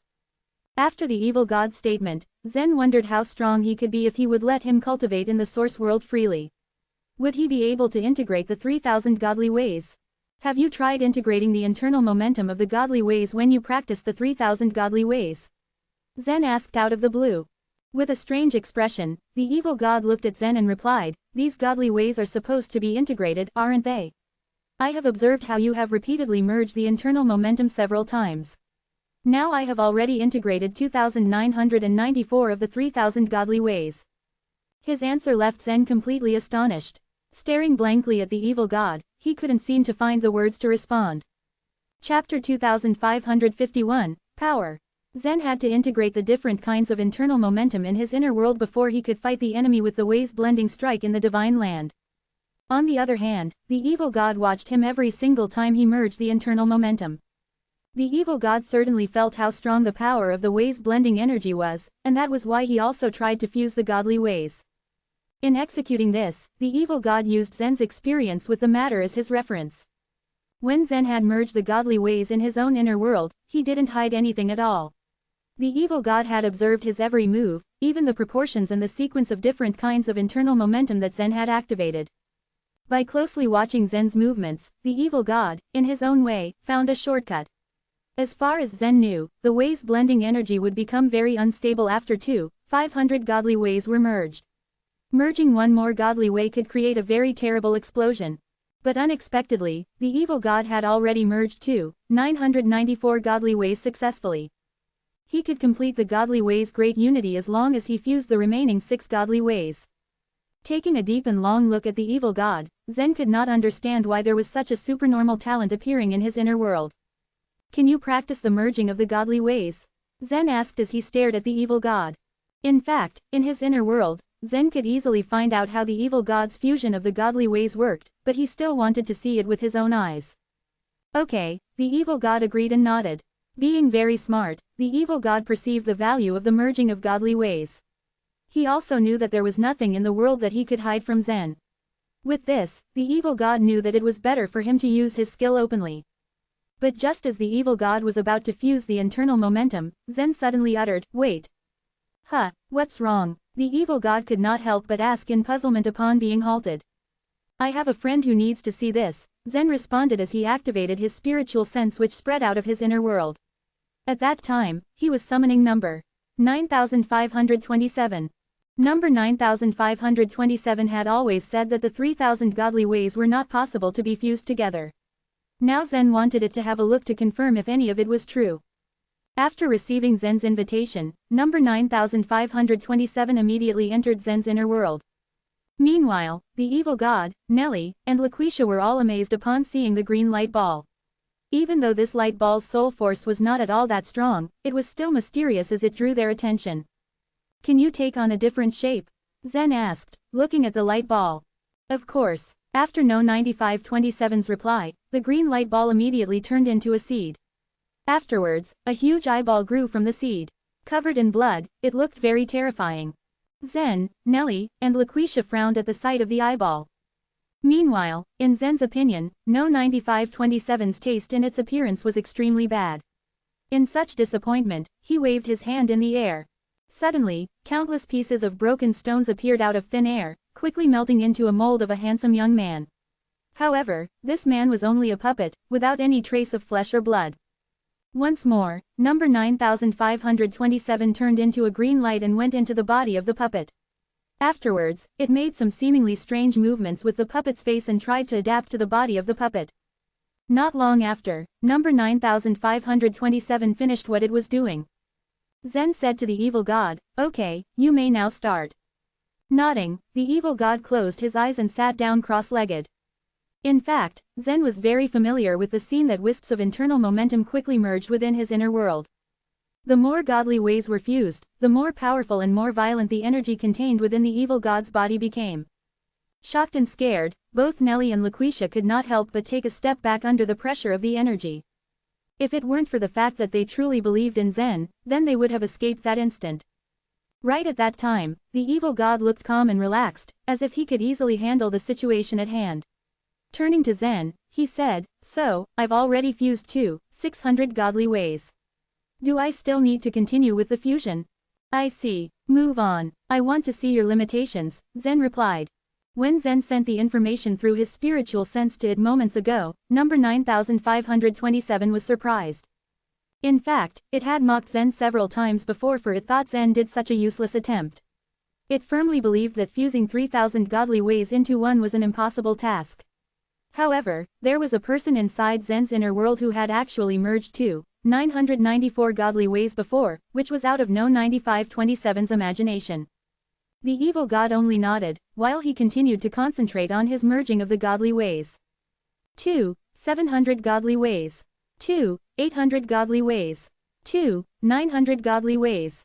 After 900 godly ways were merged, the difficulty would be doubled each time a new godly way's internal momentum was activated and added. Even if the evil god had once fused the godly ways smoothly, it could still slow him down. As he fused more and more godly ways, the ways blending energies pressure in his body only grew more intense. Seeing this, both Nellie and Laquisha became even more surprised. Upon seeing such a scene in front of him, Zen lifted his hand and waved it. Afterwards, a layer of pale green light film enveloped the two women and separated them from the outside world. 991. 992. As the evil god reached the 2992nd godly way, his body began trembling, and the internal momentum in his inner world became more and more unstable. At this point, the fusion was becoming more erratic, and once the way's blending energy collapsed, the power caused by this collapse would be enough to tear him apart. Being a man of valor and bravery, the evil god was fearless, as he was not afraid of anything that could come across his path. After all, he had long been aloof to the thought of life and death, for he only focused on pursuing strength. Apart from that, he was that person who even dared to plot something against Zen before. 993. 994. Now, the evil god was at his limit. If another godly way was added to the fusion, then it would be his last straw, and death would surely take him. With his face turning red, the blood vessels all over his body were all about to burst from all the pressure. Raising his hands, he pulled out the way's blending energy from his body, roaring loudly, "Go!" As soon as he finished his words, the way's blending energy shot high up into the sky at a rapid speed. When it flew past a star formed by the strength source, it somehow exploded with terrifying energy. Bang! All of a sudden, a thunderous and loud voice resonated through the sky. The evil god cracked a smile upon seeing the way's blending energies explosion, beads of sweat trickling down his forehead. When Zen and number 9527 were looking up, their eyes were filled with shock. Due to the limitation of the rules of the world, the evil god couldn't reach the consummate level thurgies of the godly ways. That was why the power that he exerted while using godly ways was surely not as formidable as the one Zen exerted. However, even if such thurgies were lacking, the way's blending energy's power released from him was almost as great as that from Zen. It's unbelievable. I can't believe that the living creature in your inner world is able to get the ways blending energy to this stage. Number 9527 spoke in utmost disbelief. Zen replied, there are only 6 godly ways left. Do you still want to stick to your original opinion? Smacking its lips, number 9527 spoke, it is impossible to achieve the godly ways great unity again. That is the absolute rule. Even if someone has merged 999 godly ways, I would still have the same opinion. However, it is indeed an extraordinary method to take the ways blending energy as a theurgy and cultivate it. Chapter 2552, The Black Hole. It was evident that number 9527 didn't really favor the merging of godly ways. The evil god was clueless about the origin of number 9527, nor did he realize the importance of the godly ways great unity. However, he was excited to show Zen his capabilities. Should I demonstrate the merging again? The evil god asked eagerly. Zen smiled and said, no, that won't be necessary. I am aware that you have merged the godly ways. Zen was not only omniscient, but also omnipotent in his inner world. If he wanted to, he could know everything. Then allow me to take my leave. I hope you will be able to fulfill your promise as soon as possible. The evil god cupped his hands toward Zen and in a flash disappeared from the floating island. After he had left, number 9527 asked, what kind of promise did you make to him? Zen shrugged casually and replied, he wants to leave my inner world. Number 9527 was appalled, as it asked, are you going to allow that to happen? Yes. What's wrong in letting him go? Zen asked curiously. Number 9527 said with a small smile, you know I don't think highly of the godly ways great unity. But he merged 994 godly ways in just 10 years, which suggests that he is exceptionally talented. It's hard to estimate his achievements in the future. It will be a pity to let him go. Should I place a slave seal on him? Zen disdained to use this method. The evil god was born in his inner world, but he never bestowed upon him any kind of special support. Despite that, with his outstanding abilities, the evil god was able to obtain his current cultivation base and achievements. So if he wanted to leave, Zen would not be the one to stop him. No matter how powerful the slave seal is, there is still a way to break it.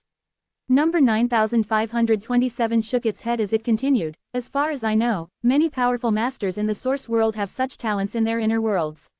In fact, it's very easy to keep them. No matter how large the source world was, there was a limited number of creatures. However, there was a separate world in the body of every powerful warrior who reached the soul sea realm. These inner worlds held different types and numbers of creatures. But the total number was many times greater than that of the source world. Hence, among such a massive amount of creatures, there were chances that 1 or 2 miraculous talents would appear. In No 9527's eyes, the evil god was one of them. How? Zen asked curiously. You have witnessed it yourself. Your father is one such example, number 9527 answered with a smile. Zen was initially stunned, but his expression cleared as he immediately understood. Make him a holy being. The rebirth land. Number 9527 nodded. This is a very common method. Through the rebirth land, his strength will be improved, but his fate will be bound with your inner world. There is a saying, you win some, you lose some. One of the advantages of the rebirth land was that it could ensure the evil god's immortality. At the same time, he would be more powerful than the others. On the other hand, the disadvantage was equally obvious. It was equivalent to placing his own inner world in Zen's body. Therefore, most of the people in the source world, such as the powerhouses at the other shore realm like Emily and Clement, avoided creating the rebirth land. If they had a rebirth land, they would be reborn in it, even if they died outside. There had been no news on Bromley so far. Everyone assumed that he must be living in a place of the chaos. Even if he died, he would come back to life in the rebirth land, namely his universe. But how should I arrange the rebirth land? I am not aware of its procedure. Zen said. Number 9527 shrugged its shoulders. It shouldn't be difficult for you. You can ask Emily, she will be knowing the process. If Zen really gave the evil god a rebirth land, it would mean that he would have to give part of his inner world to the evil god, which in turn would help the evil god progress faster and reach the consummation of true god realm. After becoming a consummate true god, the evil god could cultivate the truth of godly way. Zen was looking forward to seeing how fast he could comprehend the truth of godly way. After number 9527 left, Zen set about arranging the time-enchanted barrier. The time within his inner world and that of outside were at two different dimensions. Because of this, Letitia and the rest felt that time passed too slowly. 1 year outside was equivalent to more than 10 years in Zen's inner world. Zen was unable to change the time flow rate in his inner world. But it wasn't difficult to synchronize the time flow rate on the floating island with that of the outside. After tending to that issue, Zen spent several days with the women on the floating island before he dispersed his avatar. When Zen opened his eyes, he realized that the trumpet flying ship had left the space channel and entered the chaos again. All of a sudden, the chaos clouds in the distance started to form some huge, strange patterns. In this boundless area, apart from the chaotic energy, there was no other living beings or substances present around. The trumpet flying ship was left alone. Why did the ship leave the space channel? Zen asked. Even though the speed of the trumpet flying ship was remarkably fast, it would still take thousands, even 10,000 years, to arrive at the source world if it did not fly in the space channel. The trumpet flying ship won't be able to travel in the space channel continuously for a long time. It will have to leave every once in a while. It'll be fine after the space channel is rebuilt, Leopold replied with a smile, as he held the jade plate in his hand. Zen nodded. He wanted to ask Emily about the rebirth land, but when he saw that she and the others had already entered a meditative state, he realized it was not the right time. They wouldn't be able to reach the source world now, so he had plenty of chances in the future. After observing the ship for a while, Zen returned to his seat. This time, he intended to enter the Sea of Truth. Leopold gently lifted the jade plate. The forces of space law spread out from the surface of the trumpet flying ship. The ship was about to travel back to the space channel. The moment it entered the space channel, it started to vibrate violently. Rumble. Emily and the others who had been cultivating quietly, opened their eyes. What's wrong? Emily asked. Leopold shook his head and said with a trace of panic on his face, I cannot figure out. The trumpet flying ship seems to be out of control now. The trumpet flying ship that was flying smoothly a while ago was now constantly shaking. Even though Leopold tried his best to activate the divine crystals on the plate, he was still unable to maintain the stability of the ship. Zen stood up and looked into the distance. He pointed at something far away and shouted, Look! What's that? In the chaotic space channel, there were intricate blue lines. They were hardly of any importance but just the traces left by the disorderly space law.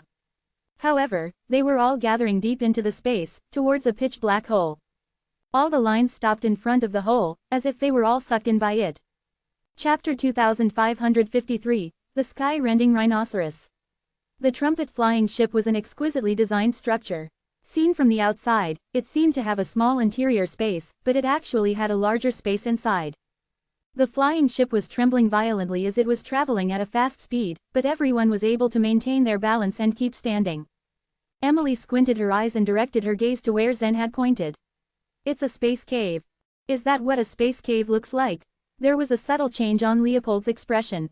He knew about the existence of space caves from stories he had heard, but this was the first time he saw one for himself. Yan put her hand on Zen's shoulder and asked, What is a space cave? Emily was the one who replied. She blinked her eyes and said, The sky-rending rhinoceros is one of the top 10 ferocious beasts of the chaos. It leaves behind a space cave after it travels through space. The top 10 ferocious beasts of the chaos. Zen narrowed his eyes. Emily nodded her head in confirmation and explained, They are ferocious beasts that wander outside the source world. They usually hide in the deepest parts of the chaos and very rarely get close to the source world. But every time they appear, they can't help but cause a huge commotion. Only the top masters in the source world can fight against them. Then will there be any danger in a space cave? Zen asked. Emily shook her head. The space cave itself is not dangerous. The sky-rending rhinoceros is proficient in the space law.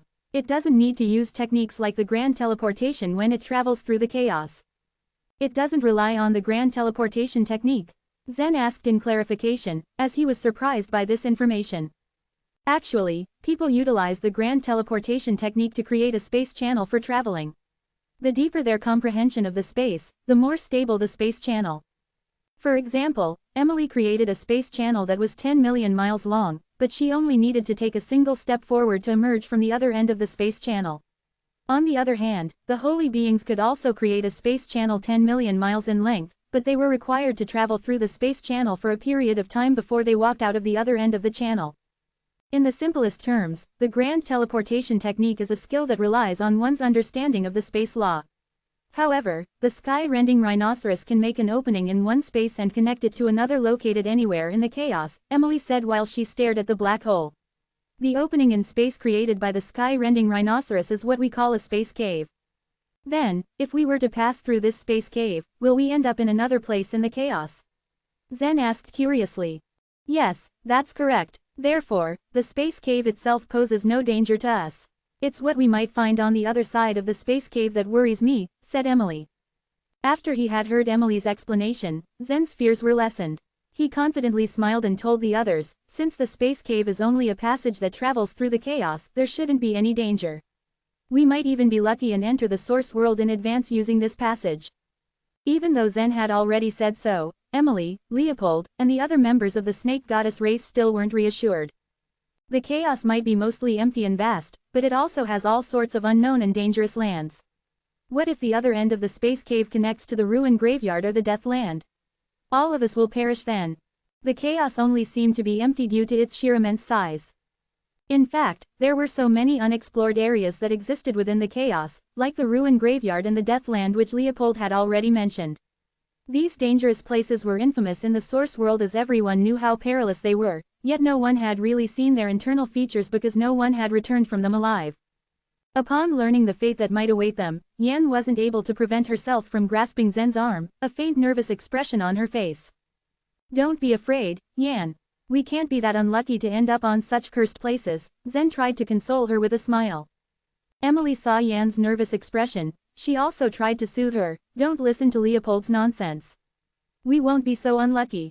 You're right. Yan's eyelids flickered slightly, as she tried hard to be courageous.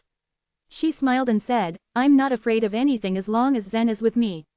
While their discussions were ongoing, they hadn't noticed that the trumpet flying ship was shaking more and more violently. Leopold was no longer directly controlling the plate. He just let the force of the space cave pull the trumpet flying ship into it. The ship flew along the chaotic blue lines, swayed, and was entirely sucked into the space cave. Darkness engulfed everything from the moment the flying ship entered the space cave. Firefly stones were embedded into the rails of the trumpet flying ship, but no light from the firefly stones penetrated into the pitch-black darkness. An eerie howling sound came from the deep darkness. It wasn't the wind that howled, but it sounded more like a huge creature moving through space.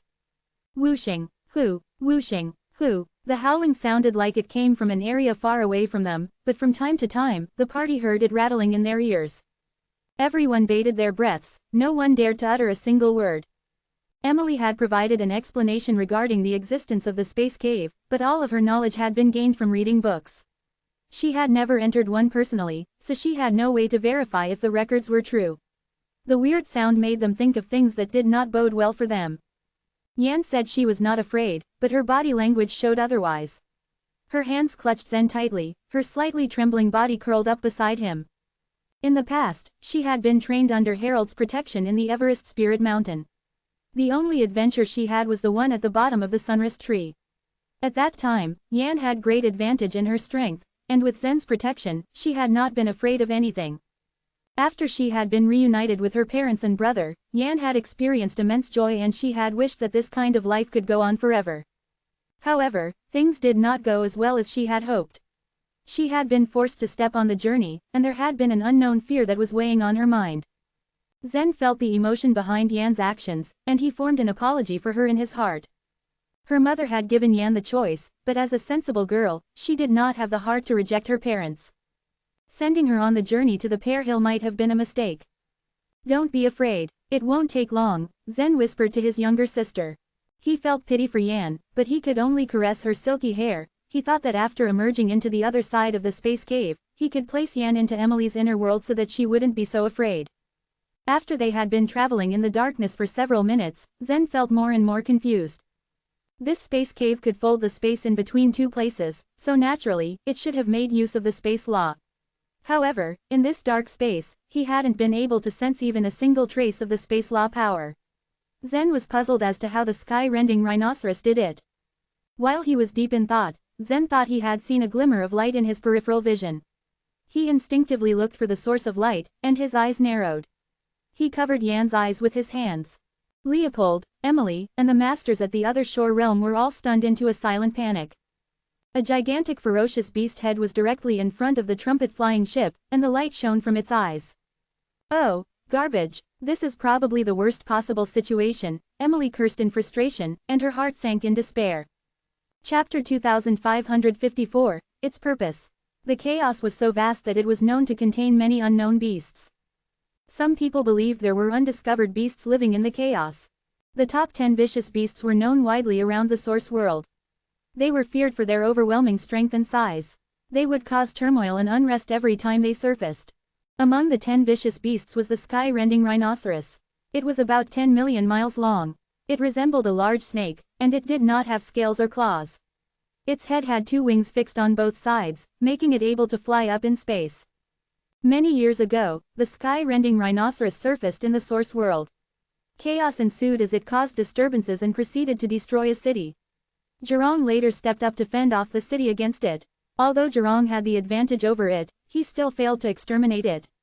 In the end, the sky-rending rhinoceros broke through the space and flew off to hide in the chaos. Tian Zhurong, known as the god of fire, is an important personage in Chinese mythology and Chinese folk religion. Emily had read this record in a book when she was young. She was filled with fear when she read the description of the sky-rending rhinoceros in her childhood. At that time, she did not expect to come face to face with her childhood fears in the future. She felt her stomach turn when Leopold mentioned the ruined graveyard. At that time, she clenched her fist subconsciously as she felt anxious. It was known when the sky-rending rhinoceros passed through the void, the space cave it left would exist for a short period.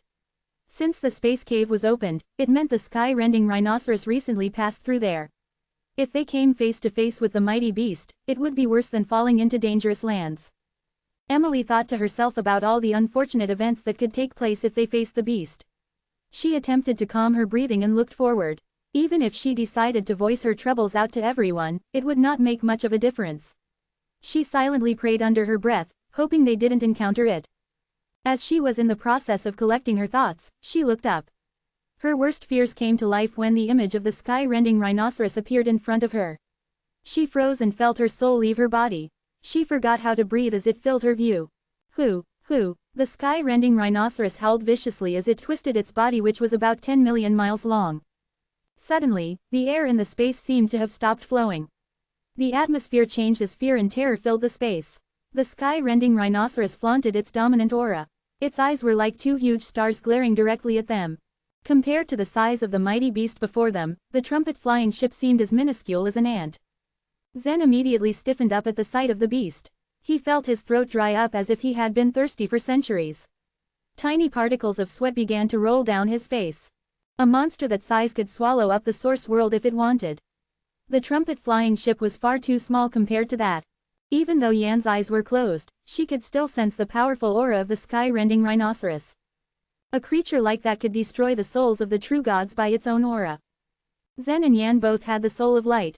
Zen had undergone the baptism of the Sea of Truth, so he was able to withstand the aura of the beast. However, Yan hadn't gone to the Sea of Truth. As a result, her soul of light had to bear more pressure from the beast. Sensing Yan's agony, Zen quickly took out a back pill. Zen had prepared for any mishap that could happen during the journey. He kept every possibility in mind before leaving for it. The black pill was a gift from Timotheus. It could replenish soul power. Zen even had soul pills stashed in his inventory for the journey. They were stronger pills, and he obtained them in the Sea of Truth. However, the pills came with rules. They couldn't be used outside the Sea of Truth. He reached for her face and cupped it in his hand. He gently opened Yan's mouth with his fingers and made her swallow the pill down. Yan's soul power was quickly replenished, and her frail soul of light finally calmed down. She opened her eyes and bit her lip. Despite what happened, she tried to put on the bravest expression she could to appear tough in front of her brother. She wanted to be his strength, not his weakness. Lucky for them, the sky-rending rhinoceros just stared at the trumpet-flying ship with its star-sized eyes. It did not intend to make a move. Emily, Leopold and the other masters at the other shore realm stood their ground and studied the movements of the beast. They did not dare to act impulsively to confront it. They did not want to tempt it to attack them. The silent wait made Leopold restless. He switched his gaze from the beast to Emily and asked in a low voice, "Emily, what should we do?" Emily shook her head gently while her body remained stiff. "Such a fierce beast is not something we can fight against. But it keeps glaring at us like that. Is it going to kill us with its eyes? Leopold said with a bitter face. He could not stand the wait anymore. Such an experience was not easy to comprehend. Watching the beast staring at them with no movement made it seem like they were on borrowed time. It felt like the wait before a prisoner was sentenced to their death. Leopold turned his gaze to the ground and closed his eyes in anticipation. He wished the sky-rending rhinoceros could just swallow them in one gulp and end their suffering. After 5 minutes that felt like 5 hours, the sky-rending rhinoceros finally began to move. It slowly stretched and twisted its huge body as it made its way towards the trumpet-flying ship. Everyone froze and watched as it drew closer to them. The wrinkles on its skin now flashed before their eyes. Every wrinkle was as deep as a canyon. Studying it up close, they realized how invincible it was. Even if Zen and the others transformed into the huge wild gods, they would still fall short in front of it. As it continued to shorten the distance between itself and the ship, everyone could feel their hearts sink. It was as if they were paralyzed in fear. When the sky-rending rhinoceros was hundreds of miles away from the trumpet-flying ship, a gust of strong wind howled. Hoo, hoo, hoo. The sky-rending rhinoceros began to inhale. It took in deep breaths as it focused on something. It appeared to be trying to smell something in the air. As the wind blew viciously, the trumpet-flying ship shook again. Leopold quickly controlled the jade plate to keep it steady. It appeared the monster didn't intend on attacking them. If it did, they would have suffered the consequences by now. Hoo, the sky-rending rhinoceros seemed to be struggling. It sniffed the air several times, trying to catch a whiff of what it was sensing. The wings on both sides of its head suddenly spread out, and at the same time, it let out a shrill scream. Shish! Hearing its long cry, Zen and the others instinctively covered their ears. The noise was so loud that it pierced through their ears into their heads. They all stood and watched in confusion. What could it want? Why was it desperately trying to sense something? What could it possibly be looking for? For a while, they ignored the pain as they continued to study the movements of the sky-rending rhinoceros. What is the sky-rending rhinoceros trying to do? Leopold said, looking exasperated. Beasts like the sky-rending rhinoceros have extraordinary wisdom. If it wants to know something, it should be able to communicate with us directly, a woman of the snake goddess race said with a grimaced look in her eyes. Emily showed a helpless expression. Maybe it doesn't think it's worthy of communicating with us. Emily was also confused. From the way it looked, the sky-rending rhinoceros did not have any intentions of swallowing the trumpet-flying ship. It seemed to have sensed something within the ship. It continued its attempts to locate it. But on the ship, there were only Zen, Yan and the warriors at the other shore realm. At this moment, Zen felt strange warmth in his chest as No 9527's voice resounded in his mind. It seemed to have calmed his nerves down from the intense situation. Zen, leave the trumpet-flying ship. Let me talk to the sky-rending rhinoceros. The sky-rending rhinoceros was sensitive enough to perceive anything. Although No 9527's soul power was very weak, it could still perceive it. Number 9527 didn't want to announce its presence to Emily and the others. It wanted to meet the sky-rending rhinoceros under discretion. It asked Zen to leave the ship so it could communicate with the beast. Does the sky-rending rhinoceros aim at you? Zen's face turned pale as he asked. No. 9527. Yes, I knew this would happen when you entered the space cave. However, the trumpet-flying ship was unable to get rid of the gravity of the space cave, so I could do nothing to stop this from happening. A hint of helplessness could be heard in No 9527's tone. This made Zen curious. He had never felt such an emotion from No. 9527. Chapter 2555, The Shortcut. Emily and the others shook like leaves in a storm. What the sky-rending rhinoceros was thinking. It could even swallow the flying ship in a single gulp. They were like ants that were floating on a leaf in a vast ocean. In the blink of an eye, they could all die. Just as everyone else fell silent, at a loss for what to do, Zen suddenly spoke. I'm going to talk to it. The other shore realm warriors gaped in shock when they heard what Zen said. Emily's hands twitched as if she were going to shake him out of this decision. Zen, are you crazy? She asked with disbelief in her voice. Her eyes were wide in fear like she was already seeing all the things that could go wrong. Zen, Yan whispered, concern apparent in her voice. I have to do this. It's here for me, Zen insisted before they could say anything more. For you, why would it come for you? Leopold frowned at Zen in doubt. Not much was known about the sky-rending rhinoceros even in the source world. How could it possibly have anything to do with Zen, a warrior from the divine land? Zen didn't know how to explain to Leopold, so he chose to ignore him instead. He turned to Yan and gently patted her head in reassurance. Stay here. Believe me, everything will be fine, he assured Yan. He nodded at everybody, then leapt lightly off the ship. His tiptoes made a quiet tapping sound on the side of the trumpet-flying ship, as he flew into the dark space. By this time, Emily and the others didn't try to stop him anymore. They knew that it would be useless, especially when Zen looked so determined. Perhaps, he was really capable of talking to the beast. At first glance, it looked like the sky-rending rhinoceros was extremely close to the trumpet-flying ship. That was because the sky-rending rhinoceros was gigantic, so it appeared like it was very close. Actually, there were at least 300 miles between the beast and the trumpet-flying ship. Even so, Zen needed only a few seconds to travel this distance. He quickly reduced the distance between them to merely hundreds of feet. At such a close range, the pressure from the sky-rending rhinoceros disappeared. Due to the beast's size, Zen couldn't see the entire body of the animal. He could only see the rhinoceros, two huge eyes, which hung over his head like two suns. Its wrinkled skin looked very rough and rugged, making the beast look like a mountain from where Zen was. As soon as Zen stopped, the sky-rending rhinoceros opened its big mouth. The mouth was so wide that Zen couldn't even see where it ended. It was like a black hole, an endless pit that he definitely didn't want to fall into. On both sides of its mouth were rows of thin thorns, and each of the thorns was about 60,000 miles tall. Shish, shish. Once again, the sky-rending rhinoceros made strange noises. It sounded rhythmic and unique, almost as if it was singing. Zen figured that the beast was trying to communicate in its own special language. As he inhaled, he also smelled a unique fragrance that seemed to be coming from the enormous mouth. Usually, such a fierce and terrifying beast would be highly poisonous, and a disgusting smell would escape once they opened their mouths. The smell from this beast piqued Zen's curiosity. In the trumpet-flying ship, Emily, Leopold, and Yan watched the scene nervously. None of them would be able to save Zen if the beast decided to eat him. With its size, it could even kill him accidentally. Just a little sneeze, or if it decided to close its mouth, it could easily crush him. Is it talking? How can I communicate with it? Zen asked. No. 9527. Number 9527 pondered for a short while, then said, it seems that I need to borrow your body.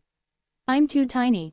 Strictly speaking, number 9527 could not be counted as a part of Gerald's soul. Although its soul force came from Gerald, it was extremely weak.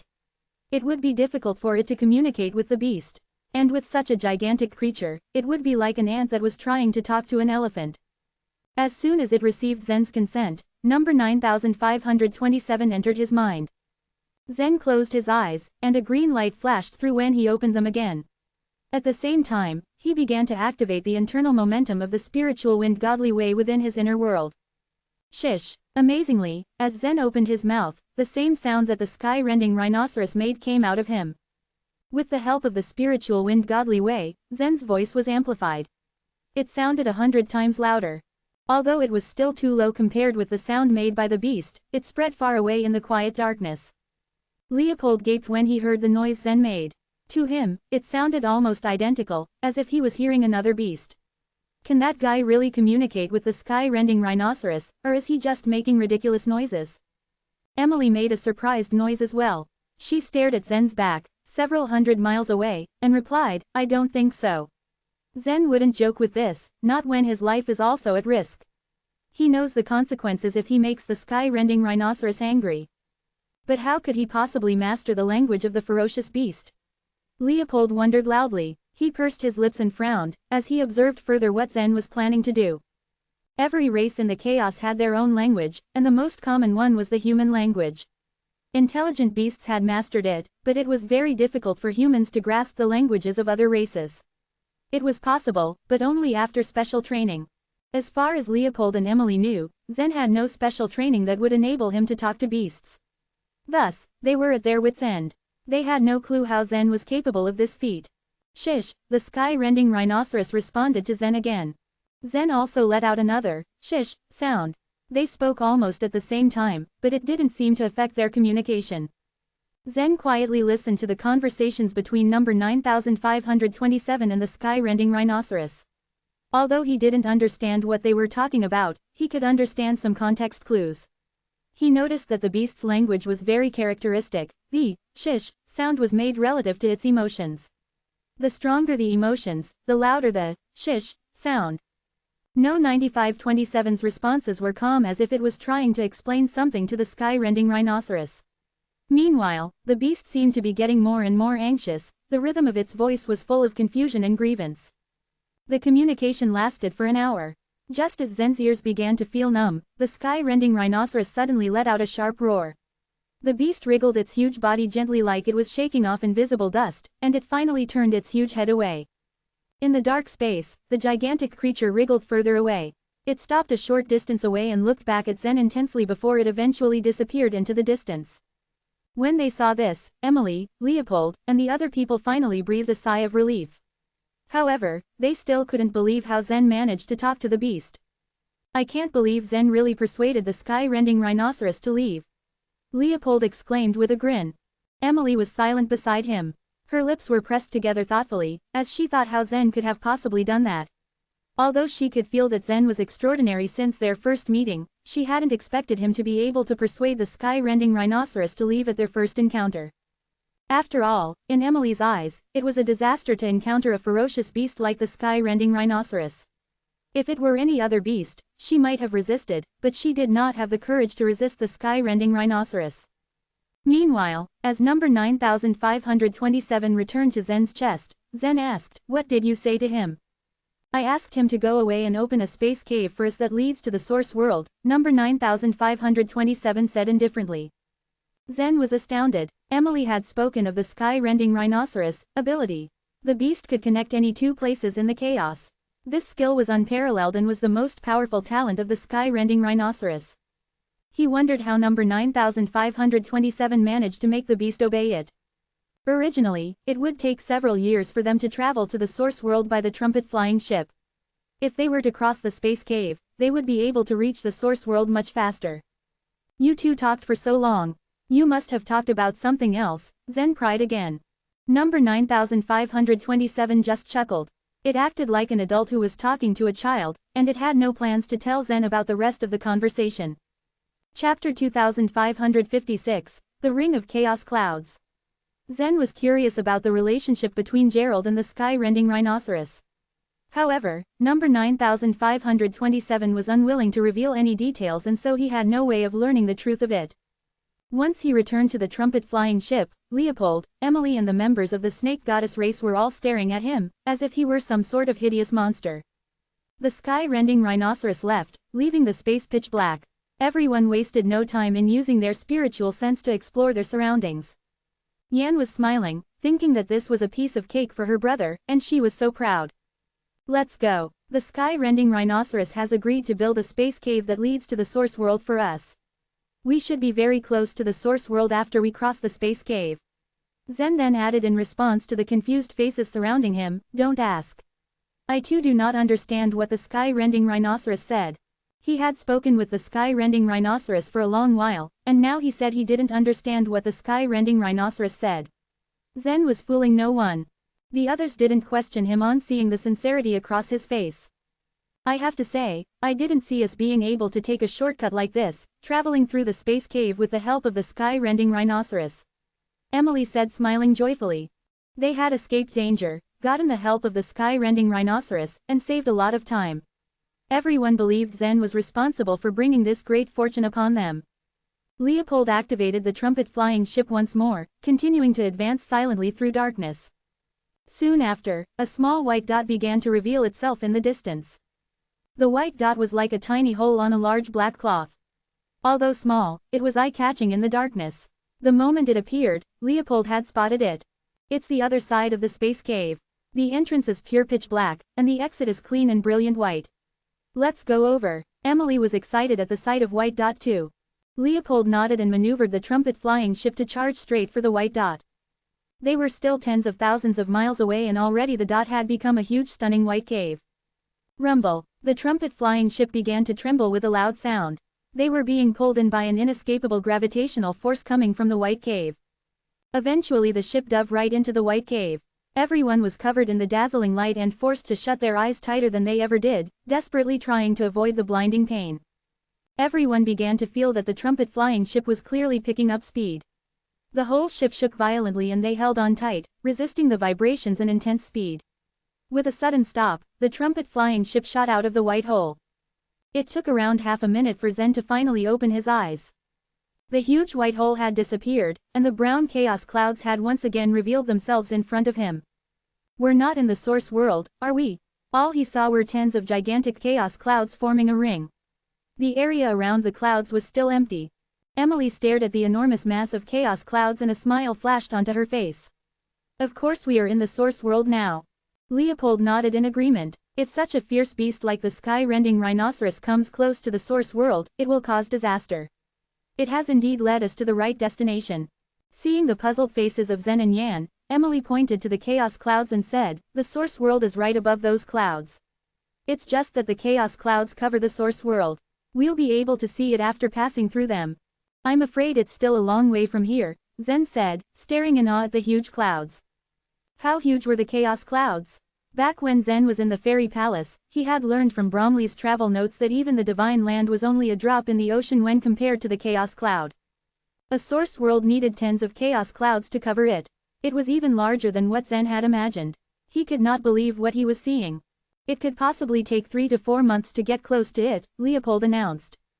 We are already fast. It would only take less than 6 months for us to travel from the edge of the chaos to the source world.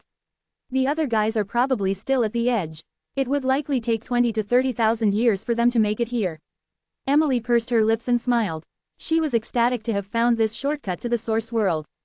The other guys she mentioned were actually the other Shore Realm warriors from the bone towers at the bottom of the chaos. They did not possess the help of divine crystals nor the trumpet-flying ship. They would fly across the chaos using only bodies. It would take a great deal of time, and they might encounter all manner of obstacles along the way. 3 to 4 months. Zen nodded contemplatively. After pondering a while, he asked Emily suddenly, I want to create a rebirth land in my inner world and infect it to someone. Do you know of any specific method? The rebirth land. Emily was stunned. Why do you want to do that? In Emily's eyes, giving the rebirth land to others was thankless work. Giving out the rebirth land meant handing over the control of part of the world to someone else. There is an extremely gifted talent in my inner world. I want to give him a rebirth land, Zen uttered honestly after thinking over it for a moment. He didn't have to hide anything else except the matter about no. 9527. Talent. How talented is he? Is he more impressive than you? Leopold asked, smiling wryly. Zen frowned slightly, a modest grin on his face. Perhaps in some aspects, this person really is more impressive than I am. I'm afraid that if I let him out, I won't be able to stop him in the future. Giving him the rebirth land can be considered a precaution to prevent the worst from arising. Upon hearing this, Emily's and Leopold's interests were piqued.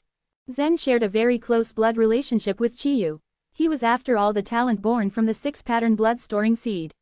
Now Zen claimed that there was someone more incredible than him in his inner world. This was truly amazing. In 10 years, he has mastered 3,000 godly ways. Does that make him outstanding? Zen asked flatly. Leopold blinked in shock and Emily's eyebrows raised. According to the masters in the source world, the 3,000 godly ways were the definitions of the various kinds of energy existing within the chaos. According to different classification methods, the number of the godly ways varied. Even the large majority of the true gods in the source world only needed to master 1 or 2 in order to challenge the sea of truth and cross it. Only a minute amount of supernatural talents were qualified and capable of comprehending several godly ways. Of course, some top masters in the source world attempted to master 3,000 godly ways, and Chiyu was one of them. In 10 years? Zen, you must be kidding. Emily asked incredulously. Number 9527 didn't have much interest in the godly ways. Even if the evil god's talent was astounding, it was not surprised at all. The only thing that shocked number 9527 was that the evil god even managed to merge the internal momentum of 994 godly ways. As for Emily and Leopold, they were completely taken aback to learn that one would master so many godly ways. If one person comprehended 3,000 godly ways alone in 10 years, it was a shocking feat even in the source world. Chapter 2557, Becoming a Holy Being. I also didn't believe it when I first heard it, but it is true, said Zen, shaking his head. Emily knew that Zen was no liar. But she still struggled to believe him. The method used to grant a rebirth land is not that complicated, she said thoughtfully, turning to look at a woman of the snake goddess race aboard the ship. Betty, write one and give it to Zen. Betty nodded. With a flick of her slender hand, a long and narrow jade slip appeared. Her spiritual sense poured continuously into the jade slip, and after a while, it emerged, covered in her spindly writing. Smiling, she pushed the slip towards Zen. Zen opened the jade slip and glanced over its contents. Essentially, it reported that the number of rebirth lands granted in the inner world was limited, possibly no more than 3. The divine land, however, was an exception. Over 50 holy beings' universes currently resided there. Even though it contained many rebirth lands, the holy beings' cultivation base was much lower than Chiyu's. Zen quickly made a mental note of all the main points in the jade slip. Then, he proceeded to condense an avatar. To the north of his inner world lay a deserted land. Even though some creatures appeared there from time to time, they were few and far between. Legend said that the thunder god and the lightning goddess lived in this deserted land. It was said that the destructive thunder and lightning storms that regularly swept the land were triggered when they were angry. The evil god sat on a bald rock in the center of the deserted land. Throughout his life, he had never encountered a single impediment to his practice. He had cultivated effortlessly for years. The martial arts and the godly ways came to him with an ease that was almost laughable. However, now, he had encountered a problem for the first time in his life. The problem was to merge all the godly ways. How could one do that? The evil god could read Zen's expression, and knew that he had surpassed Zen in this aspect. But the puppet beside him seemed to think nothing of what he had obtained. Yet, he was always ready to accept a challenge.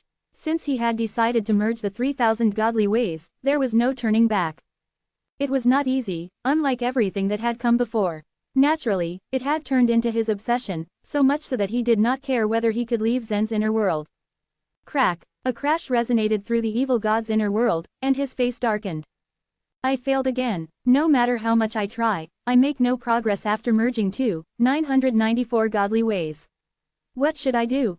He expelled the extremely unstable ways blending energy from his body and into the air. It flew hundreds of miles away before exploding.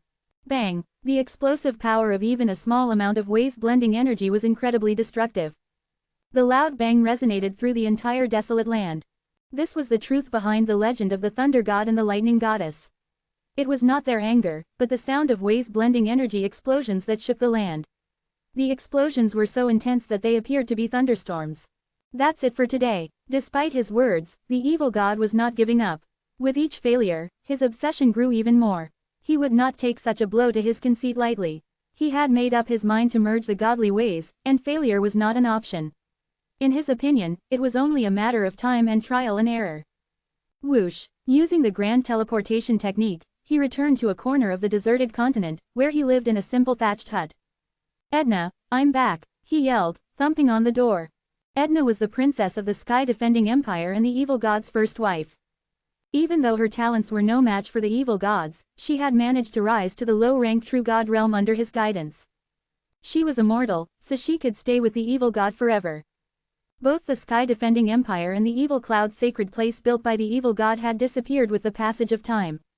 The dynasties changed and the forces collapsed. Even the evil god's children had gone. If the evil god willingly protected the evil cloud sacred place and the sky-defending empire, they would surely end up at the top of the world. However, immortality and the ease of practice had made him weary and indifferent. Nothing was new or enticing any longer. For years, he had contented himself for living a mundane and simple life with his first wife. As the evil god opened the door, Edna smiled at him. "We have a guest," she said mysteriously. When the evil god found Zen sitting in the corner of the simple wooden room, his eyes popped with surprise. He knew Zen very well, so he spoke to him unceremoniously. "So, are you going to release me from this world?" "Yes," Zen replied matter-of-factly, with a curt nod. "But didn't you say I still had to wait a few more decades?" asked the evil god. Having already been waiting for so many years, waiting for another decade or so was not a problem. Waiting was just his life by this point. "The date has changed. According to the new plan, I'll be able to release you in 2 to 3 years at the most," Zen said. The higher Zen's cultivation level, the more perfectly his inner world was engineered, and this slowed down the time flow rate significantly. Soon enough, the time flow rate of his inner world would be synchronized with that of the outside. In the beginning, a year outside was equal to tens of thousands of years in his inner world. Now, 1 year outside had become equal to 10 years in his inner world. Emily had told him that they would arrive at the source world in 3 months, which was about 3 years in his inner world. Excitement sparked in the evil god's eyes. However, Zen had another step he wanted to make. But before that, I want to make you a holy being, he said, before the evil god got too excited. A holy being? What do you mean? The evil god asked, baffled. I will merge your inner world with a part of this world. Then, even if you leave it, you will retain your immortality, in the sense that when you die outside, you will be reborn in this world again. Moreover, the restriction on your cultivation will be lifted, and you will be able to reach the consummation of true God realm, Zen said, his voice somber. Edna's eyes lit up with joy as she heard Zen's proposition. She and the evil god had stayed together, supporting each other for so many years. If the evil god left, she would be consumed by worry for his safety. If Zen could help them in this way, however, she would feel safer. The evil god, however, was not as happy to hear this as his wife. His eyebrows furrowed and his face turned gloomy and brooding. After a few seconds, he looked up from his thoughts. Do I have a choice? He asked pensively. Zen shook his head. No, you don't. If you agree, come to the floating island to see me tomorrow. Without further ado, Zen left the thatched hut, not uttering another word. Her face etched with confusion, Edna turned to look at the evil god. Why are you acting like becoming a holy being is a bad thing? She asked. As she spoke, the evil god punched the blue stone table that stood in the middle of the room.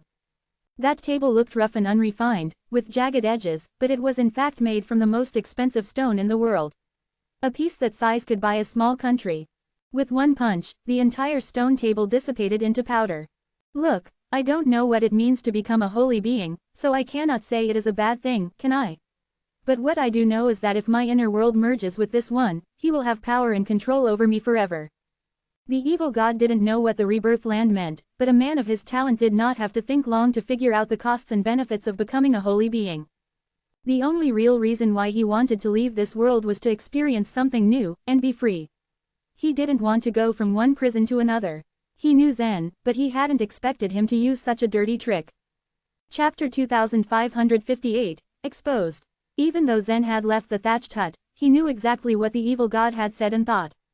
The evil god seemed reluctant to accept his proposal, but Zen had no intention of backing down either. Zen did not plan on controlling the fate of the evil god. Having a rebirth land would not affect the evil god's cultivation base.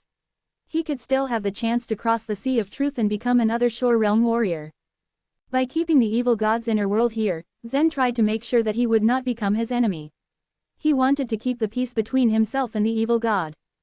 However, Zen was unsure if he would accept this condition. All that was left was to wait for his reply. The next day, the evil god came to the floating island after all. He had given Zen's offer much thought and realized he was not in the condition to bargain with Zen. Not having much choice, the evil god accepted his offer to become a holy being. However, that did not mean he approved of Zen's methods. He planned on finding ways to retrieve his inner world once he left this world. Although this was Zen's first time in granting a rebirth land, it was not too challenging. Just like what Emily had proposed. He only needed to give a small part of his inner world to the evil god and ask him to merge it with his inner world. The process was similar to that of soaking in the holy spring on the mountain of holy beings. Shortly after, a universe appeared in Zen's inner world. His inner world was nothing compared to the divine land. The divine land was far superior in all its splendor. Likewise, this universe in his inner world couldn't be compared to that of a holy being in the divine land. However, because of the appearance of this universe, some restrictions to the evil god's cultivation were removed, and the evil god was finally able to break through to the consummation of true God realm. He was able to surpass and conquer all his past limitations. Having mastered 3,000 godly ways before, the evil god's understanding of them had risen to a whole new level. Within 3 days of becoming a holy being, he had mastered the consummate level 30s of Thunderstorm Godly Way, Earth Godly Way, and 5 Elements Godly Way. He even created some strange 30s beyond these godly ways. The evil god was unmatched in his talent of grasping every concept with ease. Zen silently observed him learn all of them from a distance. He could not help but be impressed by the limitless talents of the evil god. He was taken aback by how quickly he acquired the 30s. As he studied the evil god at work, he became unsure. He began questioning himself and his decisions. Did I do the right thing in allowing such a powerful guy to enter the source world? However, the source world was not his. The 9Li race had been destroyed. Even if the evil god managed to gain power in the future in the source world, it would not be an issue for Zen. 3 months had passed since then. The trumpet flying ship was already very close to the ring of chaos clouds. The dark brown mass of chaotic energy floated along slowly. As it hovered above them, they could feel strong sensations of depression sinking inside of them. Emily looked over at the clouds with a blank expression, and said to Leopold, "Conceal the trumpet flying ship." Leopold nodded. After all, they had stolen the trumpet flying ship from the Yellow Emperor guards.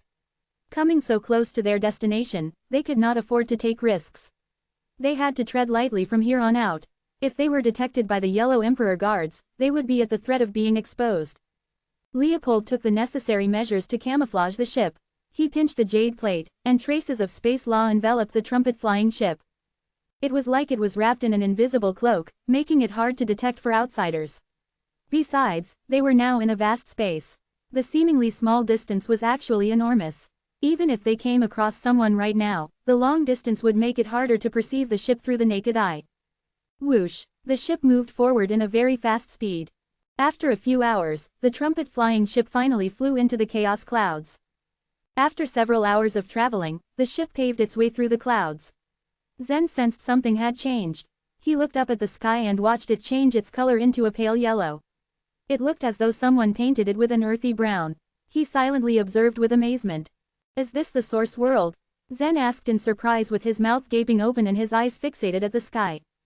Observing her brother's reaction, Yan looked in the same direction as him. The pale yellow sky and the closing distance between them and the source world made her stare in awe. From their current position, they could not see the whole source world. The divine land was fairly large. However, compared to the source world, it was like a tiny grain of sand. The variations in size between them spoke volumes of how vast the source world was. "Well, we're at the bottom of the source world now. In fact, the source world is not flat. You can think of it as a sphere," Emily informed them. "You mean it's a star?" Zen asked, giving in to his curiosity. Looking at Zen's surprised expression, Emily smiled gently and said, "Yeah, like that. People of the source world don't live on its surface, but inside. And the source world is not a circle. It's oval." She shrugged and continued, "In fact, I have never seen the entire source world myself." As the trumpet flying ship flew forward, Yan ran towards the rails of the ship. She stood on her toes and held onto the rails for safety. Her eyes seemed to widen as she stared ahead with wonder.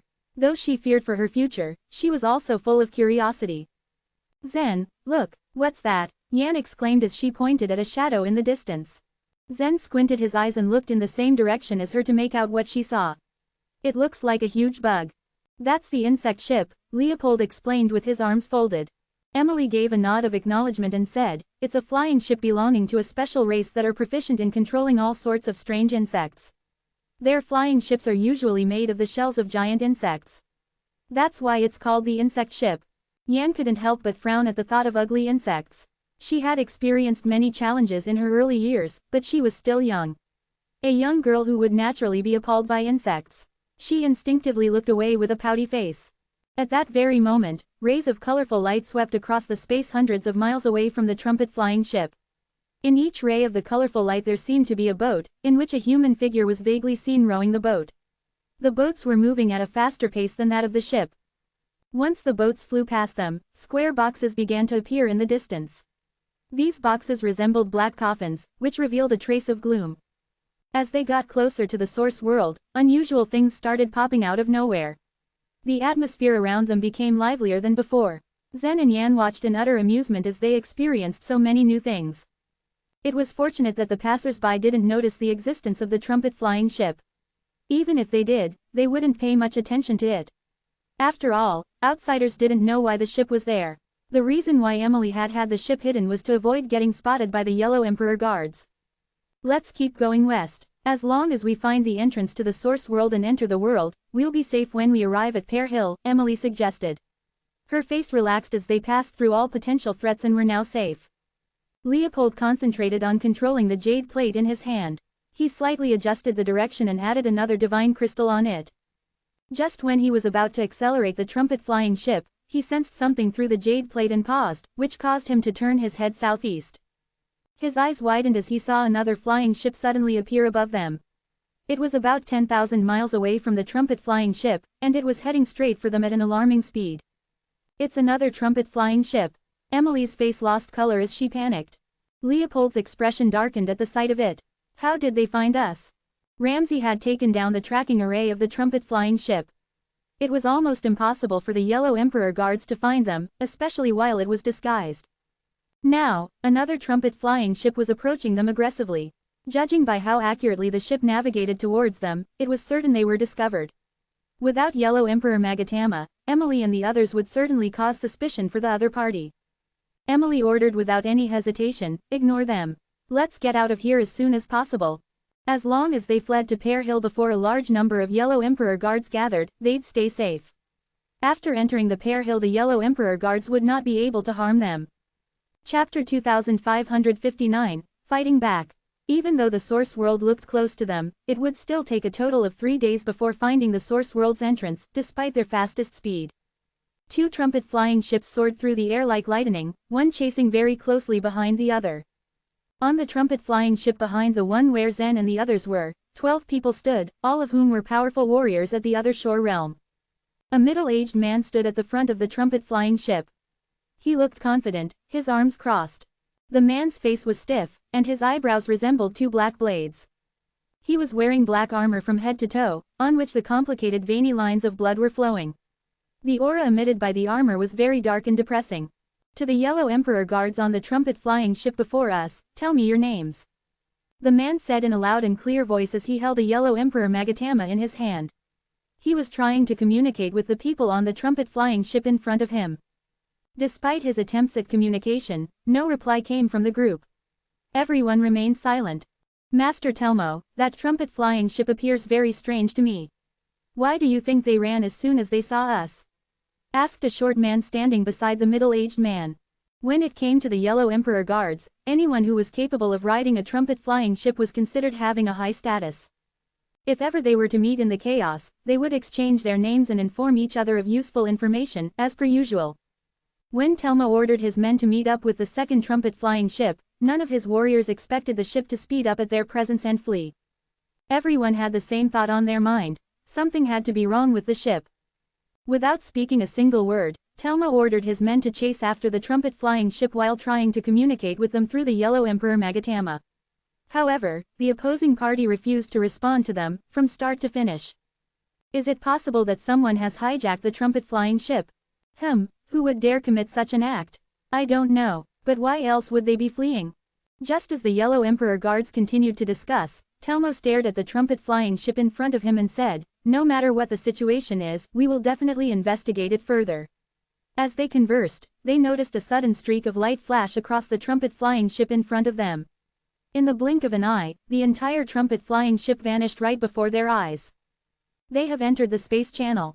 Let's follow them. Hurry up," Telmo ordered his men loudly with a frown. One of the warriors controlling the trumpet-flying ship nodded his head in agreement and commanded the ship to fly into the space channel as well. Both trumpet-flying ships were near equals when it came to performance. The one in the front simply couldn't get the one in the back off its tail. "What if we just can't get rid of it?" Leopold placed another divine crystal into the jade plate.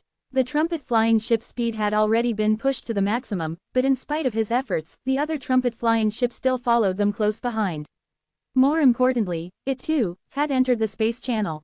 Since the opponents are the Yellow Emperor guards, they must have the Yellow Emperor Magatama. Although they can't catch up with us this way, they can use the Yellow Emperor Magatama to call for others to block us. Zen looked back at the ship following them not far off in the distance and furrowed his brows. Emily blinked furiously and a murderous look flashed in her eyes. With a deep breath out, she said, "In that case, Leopold, slow down." "What? Slow down?" Leopold looked at Emily in disbelief.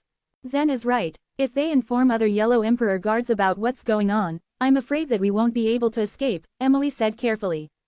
"So let's face it, we may as well counterattack." Zen subconsciously nodded his head and said, "I agree with you." Emily looked over at Yan and said, "If we fight against them, there will be risk. Yan, come into my inner world and hide from them for the time being. You'll be safe." Yan bit her lips and glanced at her brother. Zen also persuaded her gently, "Yan, be obedient. After we get through this disaster, you'll obviously be released. There's no need to worry." A ray of soft light slowly swirled in Yan's eyes as she looked at Zen with affection. Although her brother had guaranteed her eventual release, she had a vague premonition in her mind that seeing Zen again wouldn't be that easy. Due to such a premonition, Yan was particularly reluctant to leave, of course. She walked up to Zen, even kissed his forehead, and then slowly turned her attention to Emily. Once Emily had safely placed Yan inside her inner world, she looked at Leopold and said, "Slow down. Get ready to activate the Slaughtering Moonlight Array." The Slaughtering Moonlight Array was a remarkable killing weapon. Emily had practiced it many times before, back in the Divine Land. Without hesitating in the least, Leopold threw multiple divine crystals into the jade plate, one after the other. At the bottom of the Divine Land, they had located a massive amount of divine crystals. Zen had taken half of them. Before they had decided to return to the source world, he had handed 2,000 divine crystals to Leopold, and only 60 to 70 divine crystals had been consumed along the way. Now, there were still plenty of divine crystals to activate the Slaughtering Moonlight Array. As they worked together to activate their weapon, the people on the other trumpet-flying ship observed them closely, watching their every action. "Master Telmo, look, they've slowed down," a yellow Emperor guard reported, an urgency in his voice. "I'm not blind," Telmo replied in an annoyed tone. The sudden decline of the other trumpet-flying ship's speed was so obvious that it alerted Telmo, too. Telmo hadn't treated the other party as their enemy, not yet at least. Perhaps the yellow Emperor guards on the trumpet-flying ship had something urgent to deal with. He was open to all possibilities. However, even if they had something urgent to deal with, there simply wasn't any reason for them not to respond to Telmo's call through the yellow Emperor Magatama. The other party only needed to use their own yellow Emperor Magatama to explain the situation. Everything seemed so strange and no one was capable of fully understanding what was happening. "Seeing as they've finally slowed down, let's take our chance in approaching them. Everyone, be prepared. I'm afraid we must not consider them our friends," Telmo ordered. The other Shore Realm warriors all obeyed Telmo's order immediately and activated the other shore tokens within their bodies, in an attempt to get ready for the upcoming battle. Within the spatial passageway, the distance between the two trumpet-flying ships finally began to close. 3,000 miles, 500 miles, 100 miles, 50 miles. Without anything standing in their way now, Telmo could see the people's faces on the trumpet-flying ship in front of them. Out of nowhere, Emily's pretty face came into view. "Huh, a woman." Telmo's eyes flashed brightly as he tried searching for information about this individual in his mind. A warrior capable of commanding a trumpet-flying ship was at least a 5-star Yellow Emperor Guard. However, as far as he knew, Emily wasn't one of the 5-star Yellow Emperor Guards. Could she be from the Sky Guard Pavilion? Telmo wondered silently. As this thought crossed his mind, a chill shuddered through his heart. If the woman really was from the Sky Guard Pavilion, then she was qualified to ignore him. However, out of duty, Telmo would continue performing a regular checkup on the trumpet-flying ship. 30 miles, 20 miles, only 10 miles. The remaining distance was quite small. Covering this distance for another Shore Realm warrior was as simple as pie. Emily stood on the ship's rail with her legs and heels pressed tightly together. Her white robe embroidered with white chrysanthemum fluttered in the wind graciously. Telmo could see her quite clearly now, and he knew she could see him as well. As the two of them looked at each other, a strange smile suddenly spread across Emily's lips. "Activated now," she said to Leopold indifferently. Leopold flipped the jade plate in his hand gently, and a high number of crescents immediately spread out in all directions. In an instant, the Slaughtering Moonlight Array covered 100 miles around. Emily gently waved her hand and lightly cut toward the trumpet-flying ship behind them. It looked so easy and simple for her, as though she were lifting a feather. At the sight of silver crescents, Telmo's face filled with fear. "Watch out, it's the Slaughtering Moonlight Array. Run," he screamed in terror. Chapter 2560, Choice. Even Ramsey, an outsider, was familiar with the Slaughtering Moonlight Array. The Yellow Emperor Guards were well aware of the power of this array. They knew from experience what damage could be done. The silver moons shimmered. Without warning, an invisible force leapt across the space between. A sharp, ear-splitting crack sounded. As the invisible force sped towards the trumpet-flying ship, a pale purple light appeared on the surface of the vessel. An enchanted barrier had been raised. This enchanted barrier was the main protection of the body of the ship. Normally, the ordinary warriors at the other shore realm would find it difficult to pierce the barrier without extended time and effort. However, as Emily chopped the air, the barrier trembled and seemed on the verge of collapse. Another crack sounded. The invisible force went deeper, piercing through the shield to touch the exterior of the ship. A thin, clear line appeared in the middle of the ship from the force of Emily's blow. Within, several Yellow Emperor guards groaned in horror as lines whipped across their bodies, leaving behind a trail of broken arms and legs. Two unlucky Yellow Emperor guards didn't even have time to react before a thin line split their bodies in half. They died instantly, their souls and inner worlds cut off without warning.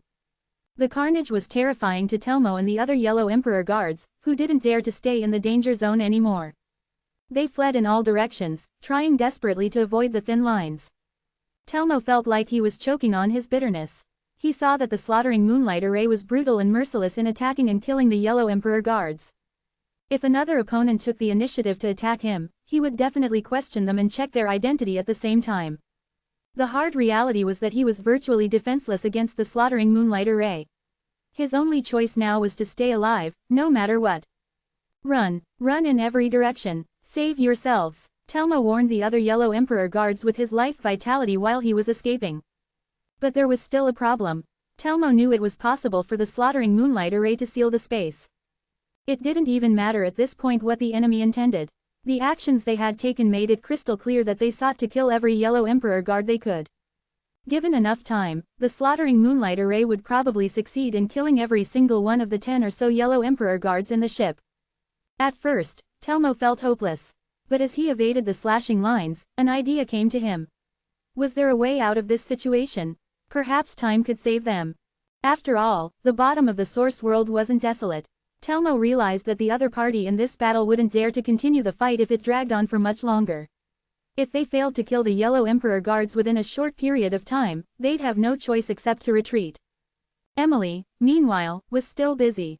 She let out a cry of energy. Her arm moved, slashing towards a Yellow Emperor guard floating in the void.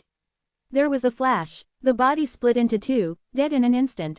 Telmo was right. Emily had indeed planned this surprise attack as a quick and unstoppable way to kill all of the Yellow Emperor guards in the space. It came as a surprise to her that the Yellow Emperor guards immediately chose to flee at the first attack from the slaughtering moonlight array. She had expected them to stand their ground while she cut them down.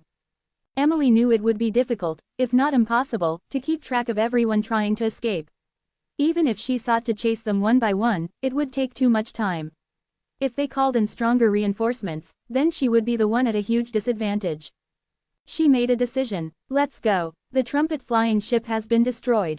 Clearly, she had decided not to hunt down the fleeing Yellow Emperor guards. Leopold nodded. He agreed with her judgment of the situation. He quickly removed the slaughtering moonlight array and activated the jade plate.